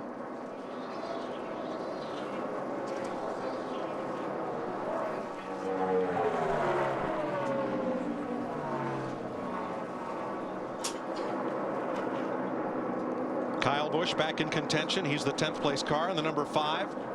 Closing up on Martin Truex and Tony Stewart. It's been an up and down day for that 5 car, I got to tell you. In the 1 car, Martin Truex Jr. right now is a product of a car that stayed out. Tony Stewart in the 20, Kyle Busch in the 5, Elliott Sadler in the 19 right behind them, all came to pit road, got those 4 tires on that last caution. Dale Jr.'s nibbling around back here too, guys. He's come back to 13th and got some guys right in his sights right now. Pretty good group of them. McMurray ahead and to the right. As unlucky as it was for Junior to come to pit road, he got a real break by not having a single file restart. That's Elliott Sadler just in front of Dale Jr. And by not having a lot of cars left on the lead lap. 5 laps to go, and Jeff Gordon seems to have nothing for Jimmy Johnson. Johnson's lap time's 1/10 of a second plus quicker than Gordon. Denny Hamlin is 3 seconds back. Here's the gap. Pretty good day for the Hendrick boys. Yeah, right now 3 cars in the top 10, including Kyle Busch in the 5 car back in 9th. Of course, next week, NASCAR's fastest track, Atlanta. More of the same. And plenty of good tickets remain. And Darrell, just talk about that 48 car. You and I have conversations a lot about this group. You just can't get them down. They crash at Daytona, finish 39th. They come back to Fontana, finish 3rd, and look what they're doing here today. Yeah, he should. I mean, very easy could have won Fontana. I mean, he had a good car and they had a problem in the pits. But today he's on a rail, man. He's not going to complain about the tires or the track. 120, 3140 behind you. This battle isn't over. Ryan Newman, Tony Stewart, and Kyle Busch, 7th, 8th, and 9th. Tony likes the bottom. Newman likes the middle. Kyle Busch will run anywhere that's paved. I would think with the 4 tires that the 20 has, he would have the advantage eventually. Yeah, Ryan Newman, the 12 was another car that actually stayed out. While we're watching this battle, we're just going to update you on Jeff Burton, who came in here 2nd to points. Those guys are still on the lead lap back in 15th here with 2 to go. Anywhere that's paved. Look out, look out. And Kyle Busch was smart enough to know that was not going to work out. I don't know how many wide that was, but it was too wide. And on the left of your screen for 4th, Mark Martin and ex-teammate Matt Kenseth go at it. White flag. The white flag's out for Pete's sake. Oh, shucks. Let's this is just getting good, boys. Yeah.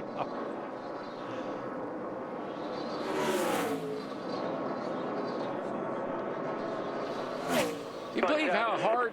You just can't imagine. Not bad. I think we'll keep you for a while. Chad Knaus to Jimmy Johnson. He's going to win this race by 2 seconds. Can you say go? Yes, we can. We got you. Bring her home, dude. Jimmy Johnson wins the UAW-Daimler Chrysler 400, his 3rd Las Vegas victory in a row. Cha-ching!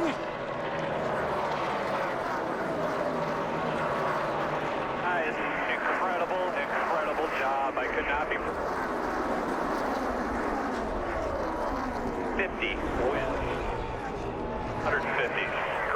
everybody. I could not be prouder. Could not be prouder. Jimmy, you're awesome. Stevie, you did a great job. Hendrick Motorsports' 150th win is what they were talking about right there. And a 1-2 finish for Hendrick Motorsports, a 1-2-3 finish for Chevrolet. Jimmy Johnson will head for victory lane, and they've moved it. He's got to find it first.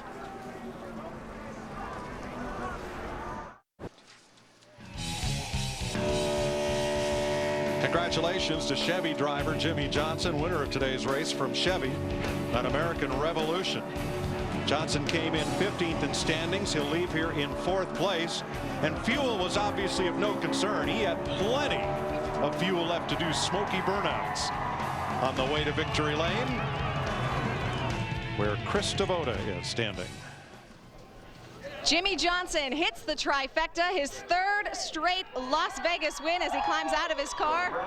And he had to do it the hard way, overcoming the adversity on pit road. And then there was the battle with his teammate Jeff Gordon as he holds up the belt. He loves this belt. He's already told me that from inside his car, that he loves this belt. Jimmy, the problem on pit road, the battle with Jeff Gordon, what's the most gratifying part? Overcoming adversity today. We had a couple different things go on today. I got on the wall and tore the right side of the car up and thought that I hurt the race car. So overcoming that, adjusting to it, I kind of thought we were a 3rd or 4th place car, and Chad made some great adjustments, got this car right. As we said, 3 straight in the desert for Jimmy Johnson. Mike Joy? Well, the odds were against him, but Jimmy Johnson and his team overcame quite a lot of problems on the track and pit road. But the guy I'm going to be watching leaving here, Mike and Darrell, is a guy that got his 3rd consecutive top 5 finish of the season. Mark Martin, still the points leader. So what are the odds? 3 down, 1 to go to Bristol. Yeah, and the guy I'm going to be watching is Dale Jr. I've got a feeling they're going to have a team meeting about that last pit stop call. A couple of guys needed great runs. Ryan Newman finished 8th. How about Jamie McMurray? Finally gets a top 10 finish, not a DNF here today.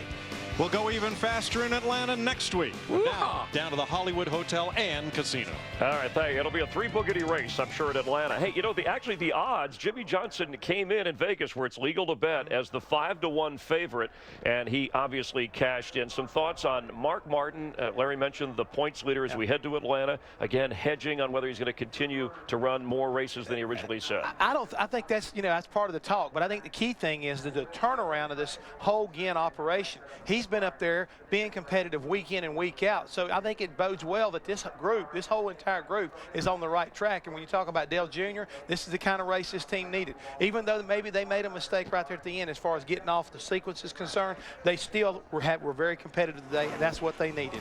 All right, and this is the points up. Look at Jeff Gordon, who led for a while, finishing in the top 10, so currently running 2nd. They'll shake things up in Atlanta. For our entire production crew, Jeff Hammond, I'm Chris Myers. We're going to open for the Stardust on Monday.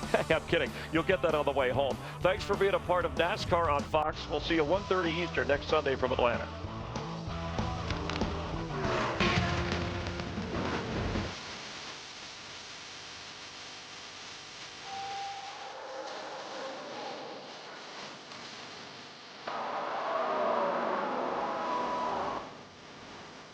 Promotional considerations provided by the following.